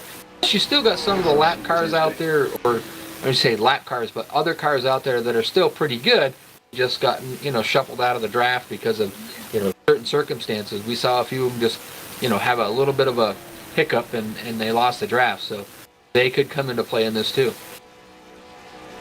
Goes Jeffrey Elliott, drops down to the bottom, passes David Chin, but Brian Wolf elects to go up behind David Chin. And now, there's a strategy. Yeah, keeping the three together. The three of them together, but when David Chin goes, he's got Brian Wolf right behind him. Yeah. Now, if you're the guy that's running the league, guy that doesn't own it. How did he say? League director. Top admin. Top admin. Lead administrator. In front of you can push him to a win. I'm not saying that this is, favoritism, but would you go? Would you push him to the win? Right now, I'm definitely doing what Brian's doing because we still got a bunch of laps to go here. So this is just going to be fun. Yeah. Because whatever happens now, there's still a lot of laps left to get this thing done. That Jeffrey Elliott guy, do you want him to win? Says Brian Wolf. Nope. Nope. Don't count Jeff out. Jeff is a great super speedway racer. He's going to fight for it. So Chin lost the lead, and then he's back to the lead. He knew he was going to drop back a little bit there, and then get caught up. Now they're starting to catch up to Bergie. Fergie. Now we don't know how good his car is. We don't know. We're about to find out if they go by him, and then he can stay with them. Now you've got another car that's a lap down that can be a help for somebody. Yeah. As you can see, David Chin pulls down to help him with a little bit of aero. Well, Bergie's car looks okay. I'm not seeing any damaged bumper. And you just heard the RPM kick up there because he had to shift into fourth. He was still running third gear. So I can see his speed is now up to 190 mile an hour into the corner. Drop back down a little bit, obviously, but he might be able to keep the draft. He's losing it too fast, I think. You got to stay within about 1 second. Where the advantage may come, they're already starting to catch up to Dennis McCarthy. Yeah, so that might help out Merge just a little bit. He's still in the draft pulling 191, so yeah, this might help. It also depends on what the three guys in front of them do, because if they start getting one goes one way, one goes the other, opens up a bigger amount of air, it might help them out as well, catching up to him. I wonder if McCarthy, the back of McCarthy's car is pretty damaged, but the front end looks fine. So He gets tucked right in there as soon as he could. So. Yeah, this gives Bergie a chance to latch onto the 024. Maybe they can get together and stay with him. I guess we'll see what happens. Plus, they're starting to catch up to Chuck T, Taylor there, and Brad Otto's just in front of him. Brad's cars looks kind of like Dennis McCarthy's, a little bit beat up. So lead lap cars is only 4. It's Chin, Wolf, Elliott, and Taylor. But they are lapping Taylor right now. Taylor just wisely he's just staying to the bottom, but Brad's car is gonna beat up so bad that he has to let him go. Jeffrey Elliott decides to go with Chucky. Okay. Chuck Taylor, just because what's his other option? If he can push Chuck out into the front, get him back on the lead lap, but also put him back on the lead. Yeah, it could help. Definitely help. And Chuck isn't damaged. Well, Chuck pulled out of the way. He pulled out of the way, though. I don't think Jeff wanted to see that. You're not damaged, Chuck. You can run with these guys. I thought for a minute he would let him, push him up through there, but Dennis McCarthy's right there. He's not that far off. Brad Otto, now that because of the way they caught up with all the cars and the stuff that was going on, opened the air up. Brad Otto's right back into it. Not to win it, but he's back into that lead draft. So those drivers behind him could come into play. So they decided to follow Jeff. Here's an interesting viewpoint here, because if I was Chuck, I'm thinking now what Chuck did is he just got out of the way and let the leaders race. But if I was Chuck, I'm like, I can stay with these guys. I'm not that badly damaged. I might be able to help one of these guys. Let's throw a wrench into this. I'm that guy. I would have stayed right in. I mean, he still is right in there with these guys, but he was in front of Jeff and actually moved out of the way. He could have stayed in front of Jeff and not hindered Jeff in any way. Because if you were going to hinder Jeff just would have went around. Like, he would just find a way to pass you or communicate that. And now you've got McCarthy helping Jeff, and he's actually pushing him to the front. But you also got, you got to figure, if you're Chuck Taylor, who do you go with? Yeah. Are you going to help Jeffrey Elliott, or are you going to help, your ASR guys? That's the thing too. Yeah, you got to think about the teammates and the league, and you got a guy who doesn't have ASR in front of his name coming in here. Why would you help him? But that's racing, man. It all changes. You got that Talladega Nights guy up here, just Yeah. kind of coming in there trying to stink up the show. This weird yellow car. Don't get me wrong. Jeffrey Elliott is a great super speedway racer. That's why he's over here doing this, starting up his Talladega Nights thing. Is going to come back up and start up and running again. And you talk about obnoxious steering assist settings. Jeffrey Elliott. Oh, wow.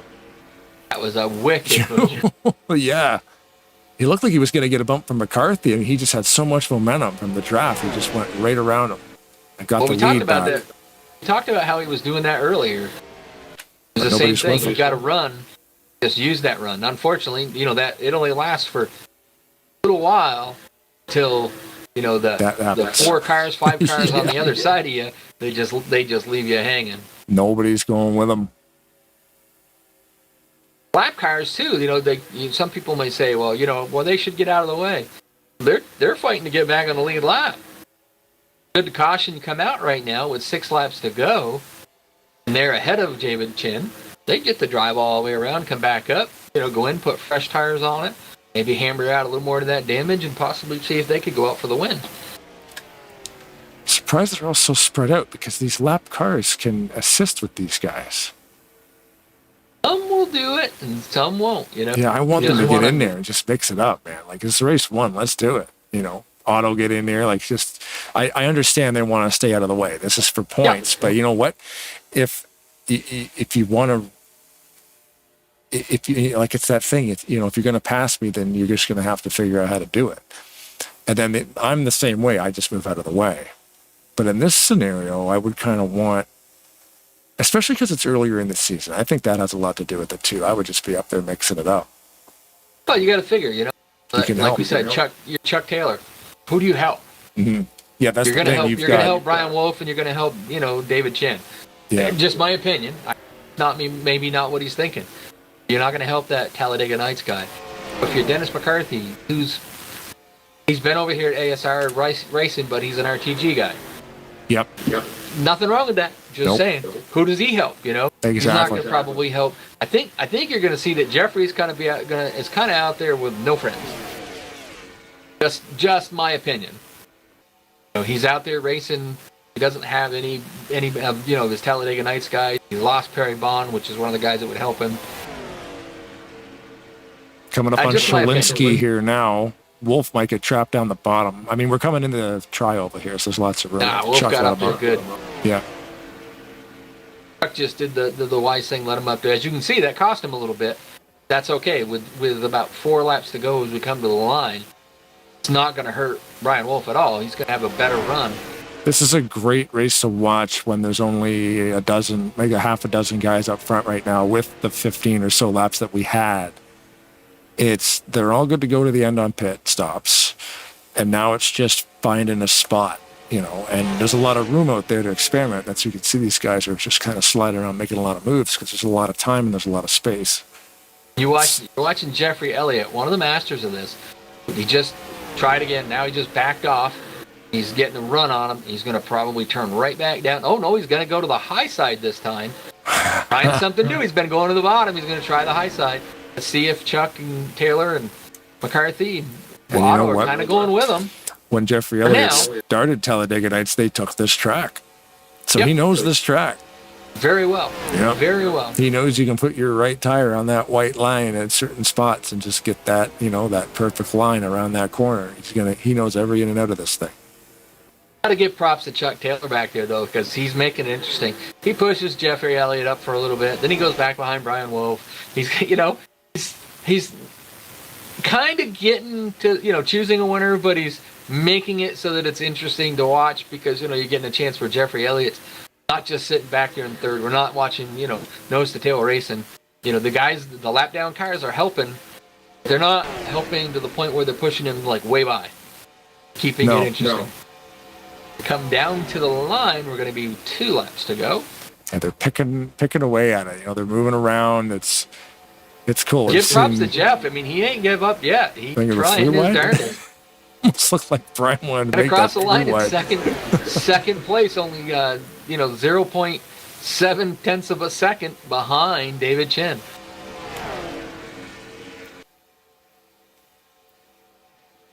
This It's a pretty good little race, even though that we don't have as many cars left over.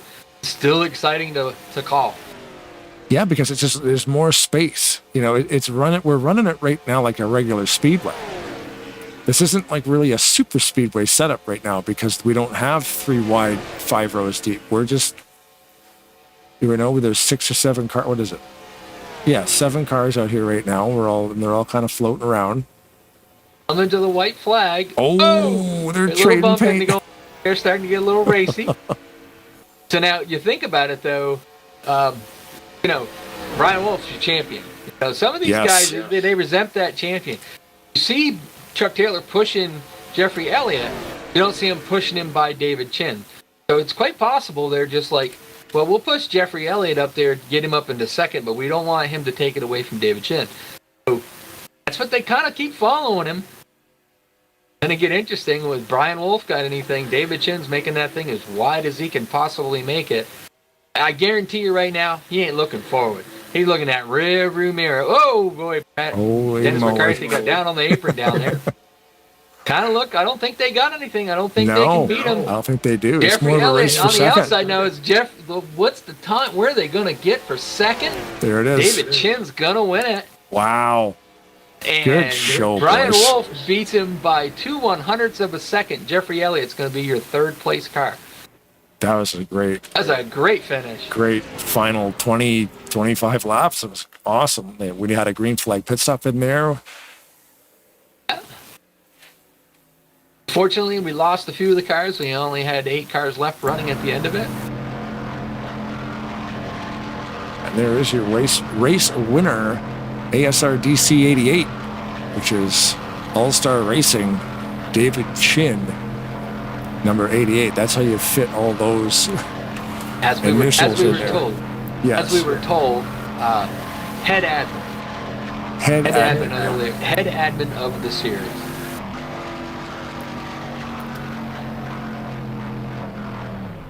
Let him do his burnout, and then we're going to go grab Jeffrey Elliott and see if he's ready to do some talking.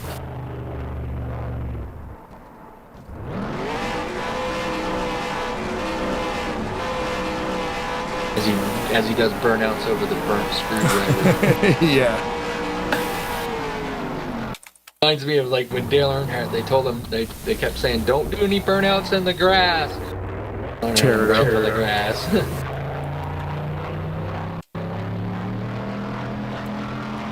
Let's see if we can find that Jeff Elliott character and see if we can get him up here. Jeffrey Elliott, Rod Weston and Blaine Donaldson up in the Bruce, buddy. He got us. Hello, guys. What's up? Hey now. Now, this is my opinion. You feel like you didn't have any friends out there? Yeah, kind of, sort of, like 5 on 1. But you know what? They're just jealous of this kick-ass Talladega Nights Toyota painted by the one and only Rodney Sullivan. So I can only do what I can do, but good race. They race clean. What are you going to do, man? You need help to win these Talladega races, and I didn't have any, but that's okay. But you can't complain. I mean, we were talking a bit about how I've raced with you enough and plenty of times. You kept using the old drop back and getting that momentum and getting down there and, just whatever you could do to do it. But you just kind of, I kept seeing Chuck Taylor getting out behind you and pushing you a little ways and then leaving you out to dry. And I'm like, yeah, you ain't got any friends out there. But all in all, man, that thing was a sailing little rig tonight.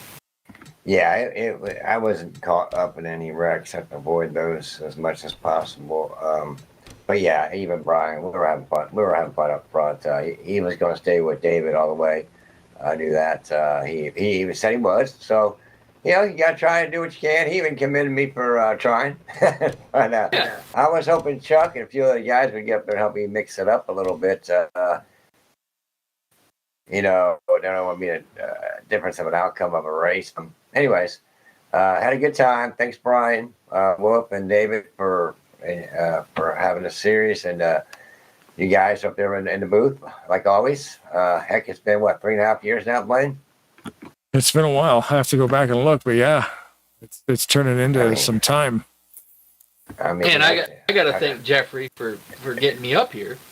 It was things happen in life where, you're at where you're at today because of things happening in life. But yeah, I would say Blaine's probably totally bald now. He has no more hair on his face. Got lots. Him and Brad's face, I'll never forget when they put that on the broadcast. I was like, holy shit. I mean, shoot. This ain't turbo, right? Yeah. No. Just keep it clean. But yeah, man, Blaine's come a long way in broadcasting, had some great hosts, and Rod, you right up there, Brian Wolf, Brad, if you're out there, man, miss your brother. But anyways, guys, I'm going to hold you up no longer. Any special questions you'd like to ask? Just one. So are you going to run the whole 8-race season? Oh, definitely. If the sweetheart new wife, brand new wife allows me to, which I believe I'm good with, as long as I'm, happy wife, happy life, right? Yep. That'd be interesting, being a first, third finish, and your super speedway prowess, so you're pretty good at it. So it'd be good to see you come in and see if you can't maybe go out there and knock these guys off for that championship. Well, like the only teammates I probably had was Rodney and Perry Bond. Yeah, blowing his motor. I'm like, oh no. And then Rodney gets tangled up in pits. I'm like, oh boy, I'm out here by myself. But hey, we'll do what we can do.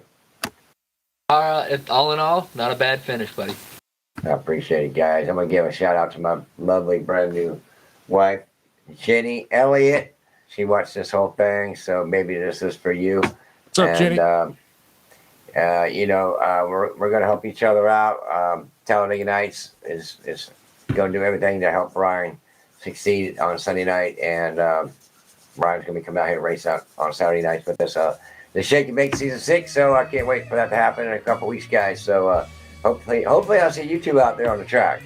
So anyways, enjoy your rest of your weekend, guys, and thank you, Brian Wolf, again. There you go, our third place finisher tonight, Jeffrey Elliott.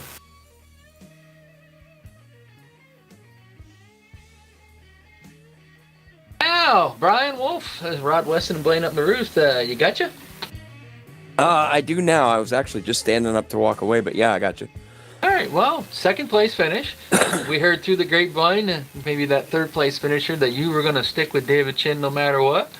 So, but second place, good points night for you. You started in the back, kind of ran mid-pack through the beginning of there, and worked your way up to the front there, and a successful night.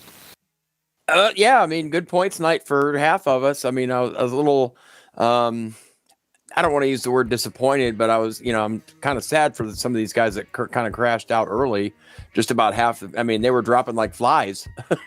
Ones with engine problems got caught up in a wreck, and there were some warp issues. I think the server had a glitch there for a minute.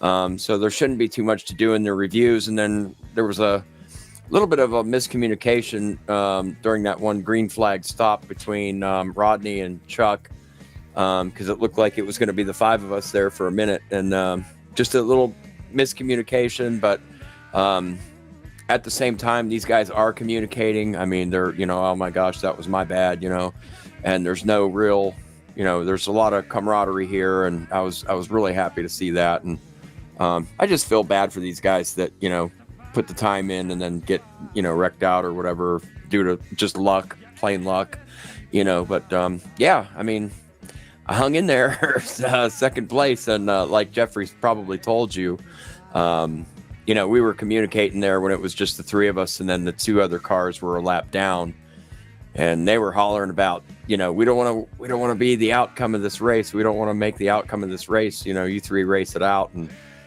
that's when I told Jeff, I said, well, I got to stay with my boss here. Did I call it? Yeah. Did I call it, Blaine, or did I call it? Yeah, the season sponsor, is sponsoring us. 100%. So who I got to go with. There's no question. I mean, if it were a points battle or something like that, and then I might have played it a little bit differently to try to get it in my favor. But I was wanting Dave to win, so yeah, I ain't gonna lie, I wasn't gonna leave his bumper. Yeah, the only thing is, Rodney Sellens ended up leading the most lap. You didn't lead a lap all night. So I did not. That's not a detriment, but you think about it. If you're going to points race, buddy, you got to get all them points you can. I understand you letting David Chan win this thing. I get that, but got to get all them points, bud. Yeah, that may hurt me later on. Especially, not leading the lap. That's a point. And, after 8 weeks, those add up. Because I won the championship by, well, I think it was more than 16 points, but still, a lot of those points came through leading laps and one win. So, yeah, that's what I keep trying to tell these guys is, top fives are very crucial. You have to be up there and you have to make every race. And there'll be some guys with some provisionals tonight and some next week. And, we know it's tough to make all these races on Sundays, especially this time of year with football just starting up and NASCAR coming to an end. The changing of the seasons and all that stuff. But I think we're really going to pick up in the wintertime. I think we'll see more and more Dega heads over here wanting to race on Sunday nights.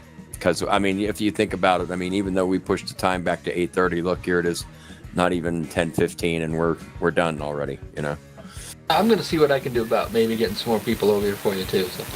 I appreciate that. Yeah, anybody's welcome to come. Just run it by me, send me their car files, and, the bigger, more the merrier, man.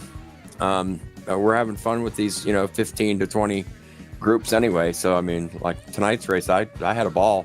The part that makes me feel bad is, because, every single one of these guys in here is my buddy in some way or another, and I feel bad when they go out, and I'd rather be up there racing next to them, door to door rather than saying, sorry for your luck, see you next week, but it happens, it happens. It's, it's the nature of the beast.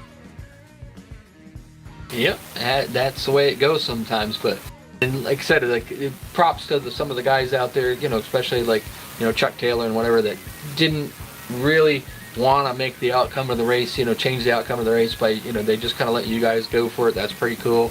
Props to, Brad Otto, 4 laps down, or I think it was 2 laps down because he kept getting a few of them back. But props to him. That's your points racing. Keep racing. Keep adding in points. He, made up about, I think, 2 or 3 positions just by staying up. So that's pretty cool for him. Yeah, that's one of the things I'm proud of about this group too. Is just right there. That's a gentleman move. That's a veteran gentleman's move right there, and it's just a detriment to the type of people that we have here. They're just good human beings. They know when they make a mistake and they own up to it, and they don't point the finger and stuff like that. So that's what we're after, man. And these guys are hard nosed, man. They do not give you anything. They're not going to give you an inch. You know what I mean? Because they know if they give you an inch, they know what you're going to take. You're going to take that mile. If they give you an inch, it's like, well, sorry for you. It's fun to watch. You messed up, man. It's fun to watch people try to force themselves back into a line that you're like, come on, guys, let me in. And you're like, no, shut the door. That's right. Find your way back somewhere else. You got to remember, Brian. You're the last series champion, so you was always going to have that bullseye on your back. When some of the guys get up behind you, they're going to go, he's already won a championship. Let's go with this guy. So. Exactly. And that's, and that kind of goes back to, all these guys are pretty much gentlemen on the track, and it just goes to show you what kind of people they are off the track, and like, what was I going to do? Lie to Jeff and say, hey man, jump out there. I'll help you. There's no way. I told him the truth. I said, there's no way I'm not helping my boss out here. You know what I mean? If I can go for the win, I will, but as far, I'm not leaving his bumper, I'm not gonna, his league admin, I'm not gonna, what choice did I have other than try to win the race? You know what I mean? Yeah, well, I think you gotta keep the boss happy once in a while, Mm-hmm.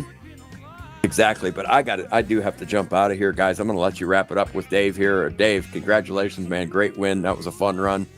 Thank you, brother. Yeah, and I'll probably be calling you tomorrow at some point. I know your autograph prices just went up. So. Full. There you go. All right, thank you, Brian. Second place finisher, Brian Wolf. Thank you guys for the broadcast, and we hope you had a good time, and we will see you next week with some new stuff. Cool, man. Yeah, speaking of have a good time, David, it looked like you guys were having a great time. That last like 20, 25 laps, you guys just kind of floating around, slingshot and leapfrogging each other back. It was just fun to watch all around because there was a lot more space out there. And this new track, you can pretty much drive anywhere you got to drive. Yes, that's true. That's the first time I've ever been on this track was tonight. Really? Oh, wow. I had 3 practice laps, I think it was, and qualified. That was it. First time he's ever driven and he wins. On this track. That's what I mean. Like, It's a really drive the good track, but the guys that are used to it seems like they were making some moves I would never try to make. Jeffrey Elliott was all over the place, but he was using the momentum and just dropping down and up, and coming from the third groove up down to the bottom groove. well, it's such a great Oh, yeah. advertisement for the track. It's like you've never driven it before, and then you end up winning the thing, and it looked like a ton of fun on the way there too. Oh, it was a blast. Just a little nerve-wracking there last 10 laps, but it was fun. Lucky for you that you had Brian Wolf right there behind you. You know, he kind of kept it, like I guess he stated that he was gonna stay behind you no matter what. Yeah, he told them. Yeah, you're gonna have to follow the boss. So that's pretty smart move there on his part. And that, like I said, But I wouldn't have been mad at him, do what you got to do. He told me if I had to pull up in front of Jeff, if he got to run, just do it. oh yeah, it's just good, clean, fun racing. When's the last? I gotta know. It was like, when's the last time you've won over here at ASR? Probably about 8 or 9 months ago at Daytona So that's in the trucks. okay. So you got a pretty good super speedway prowess behind you then. Yeah, I love running super speedways, especially open setups. You like running it with the open setup, you said? Yes, I do. Yeah. See, I've been thinking about coming over and checking out your guys' Wednesday night open setup series and trying that out. You'll have a blast. That's I like open setups myself, so. But you I think didn't I've lead the done it. most. You didn't lead the most laps. You were pretty close. Rodney Sullins led 22, and you only led 19. That's not too far off. We thought you might get a chance to overtake him, but it just didn't quite get there. No, I didn't. I was happy when I stayed out under caution and led 1 lap. I never thought about, the points before. Oh, look at that. Right now, you're the points leader. That's Crazy. it. You just gotta come back next week and whoop up on him again. I'm going to try. Got a couple guys. My main guy I work with got wrecked out. I hate that. But Bergie was helping me all he could, when he could. We saw you guys all lined up there on the third groove. When I mentioned something about you got 3 ASR guys up there running a nose to tail. I guarantee you that you're going to see it happen and stay that way. But unfortunately, I think it was Selinsky or something, but there was a situation where a couple of them got caught up in it. Perry Vaughn pulled up in front of me, and I think he might have had damage. And Yeah. I had to check up, not to run into the back of him in the corner. And it stacked up. That's why I sped down pit road under that caution and served, in case I got blamed for it. Okay, yeah. See, what people don't realize is after the race, they go and sit up there and they review the race. Yeah. And then if you are at fault and you do not do the drive-through penalty that they required you to do, then what do they do then? Do you lose a lap, or what's the penalty for that? A lap. So it would take the win from me. Yep, so you're better off to drive down pit road and serve your penalty, even though you might not have been the one at fault. If you're not sure, you better serve it. Yeah, that worked out really good for you tonight. I was just checking the season stats from season 1 after 8 races. You led 5 laps the entire season. So you come in here in race number 1 and, well, there you go. Like you said, we've got, 19? Yeah, 19 laps led tonight on a different, on the BSR night track. So Yeah, I don't think I had but one, maybe two top fives all last season. Bet you're already on your way now. But when we put this thing together, I knew there was going to be a bunch of guys I never raced with before. And the only way you're going to get respect is try to give it. Absolutely. So I try to push. I like racing behind Ken Roberts, Rodney, the guys that I know are going to the front.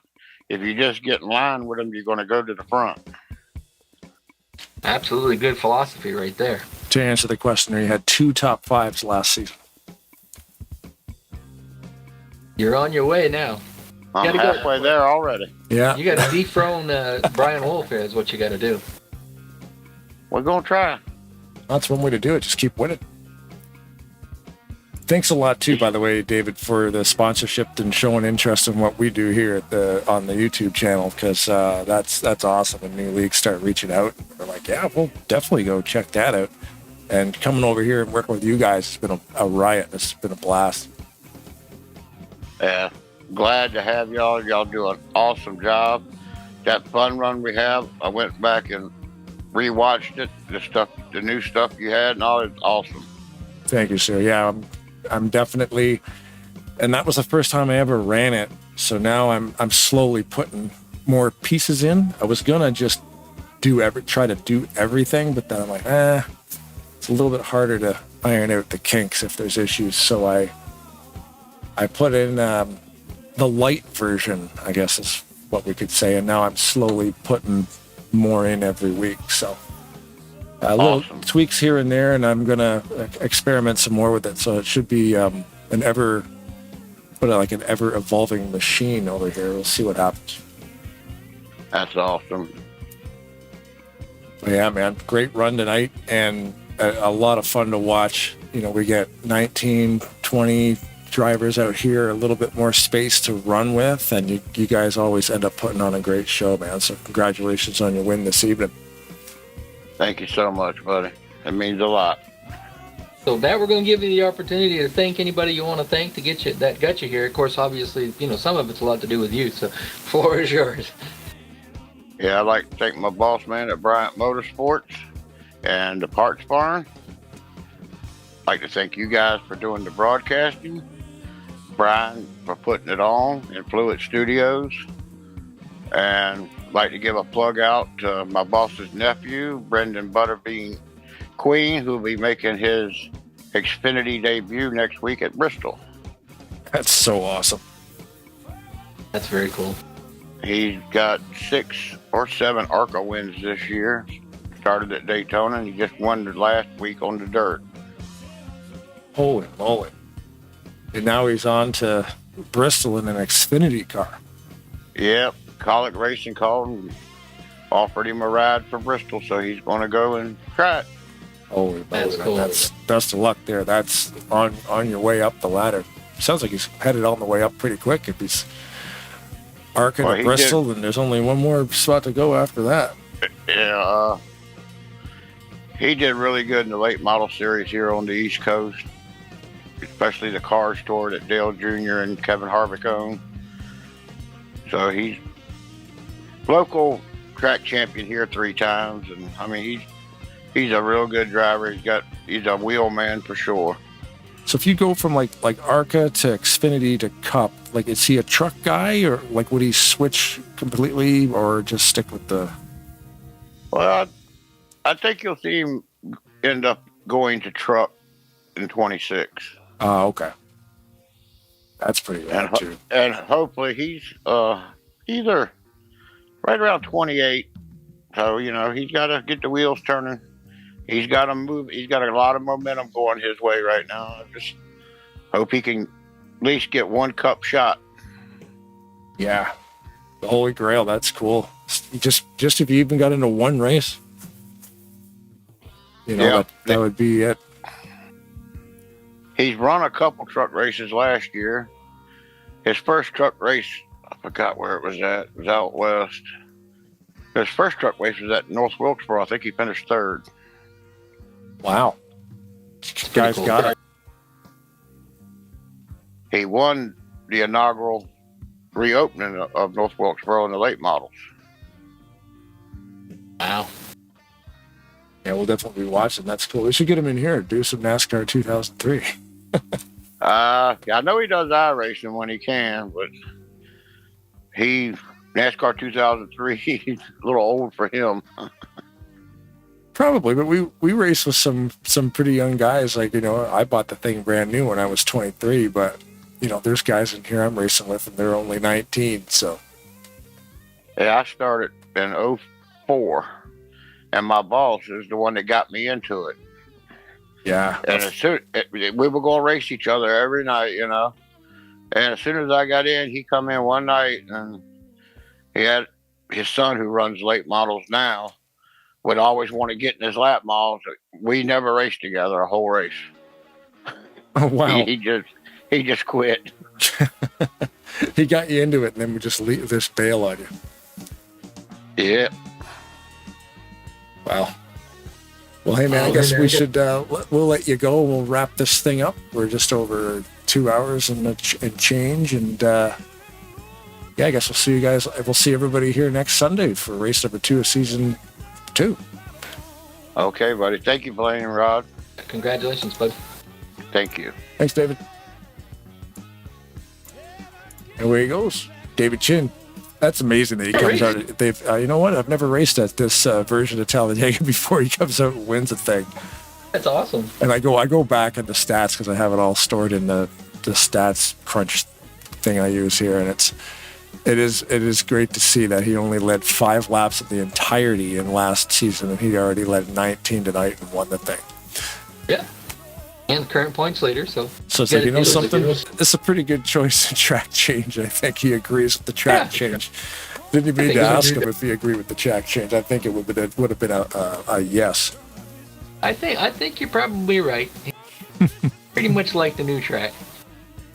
I'm glad they went to it too, though. It made for some pretty good racing. We saw a lot of 3-wide racing, which, we saw them with the other track, which wasn't bad. But we saw them try that 3-wide racing, and it never really kind of panned out.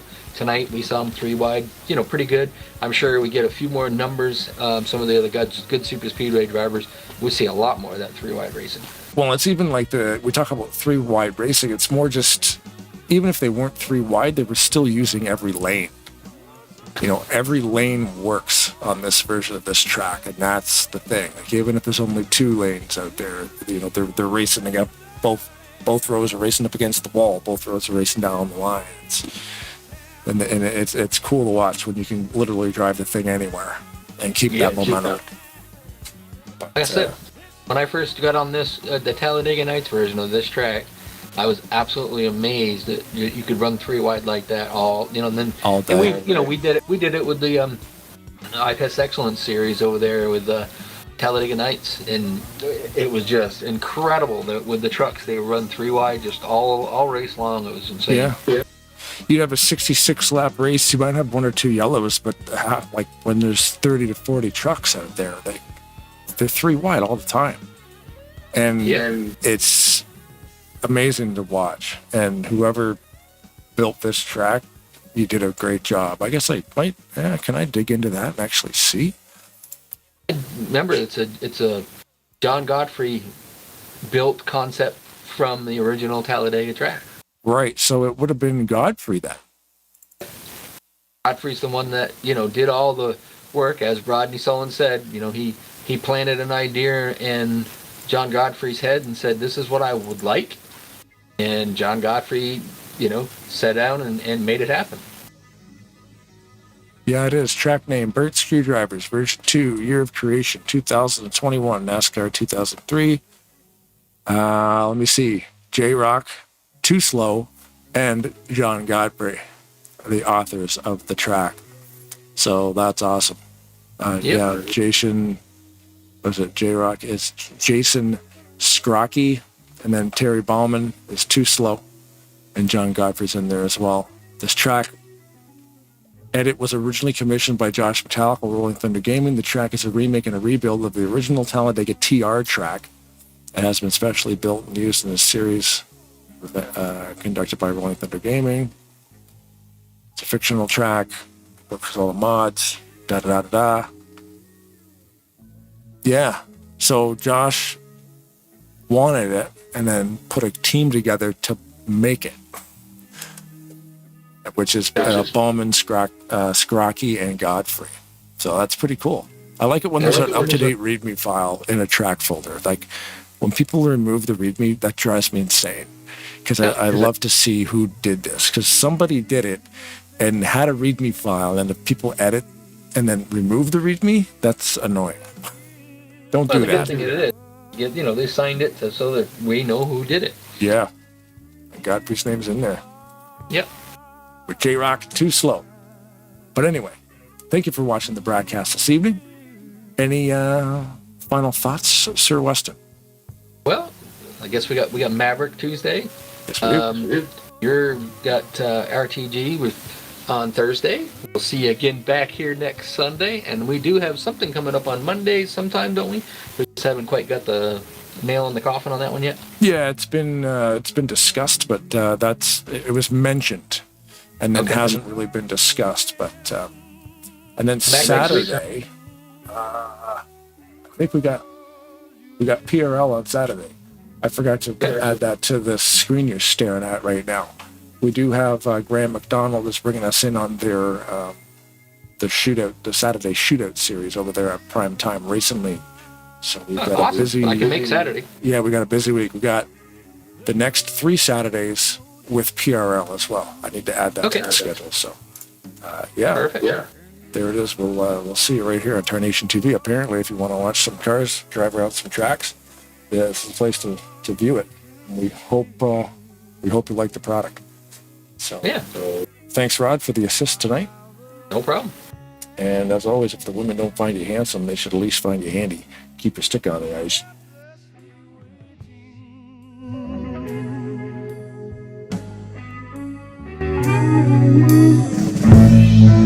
With his breath, life begins. Life begins.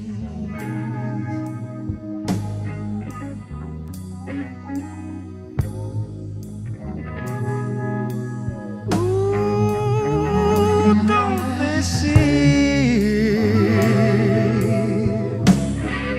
It's just like sleeping. Please don't wonder, oh how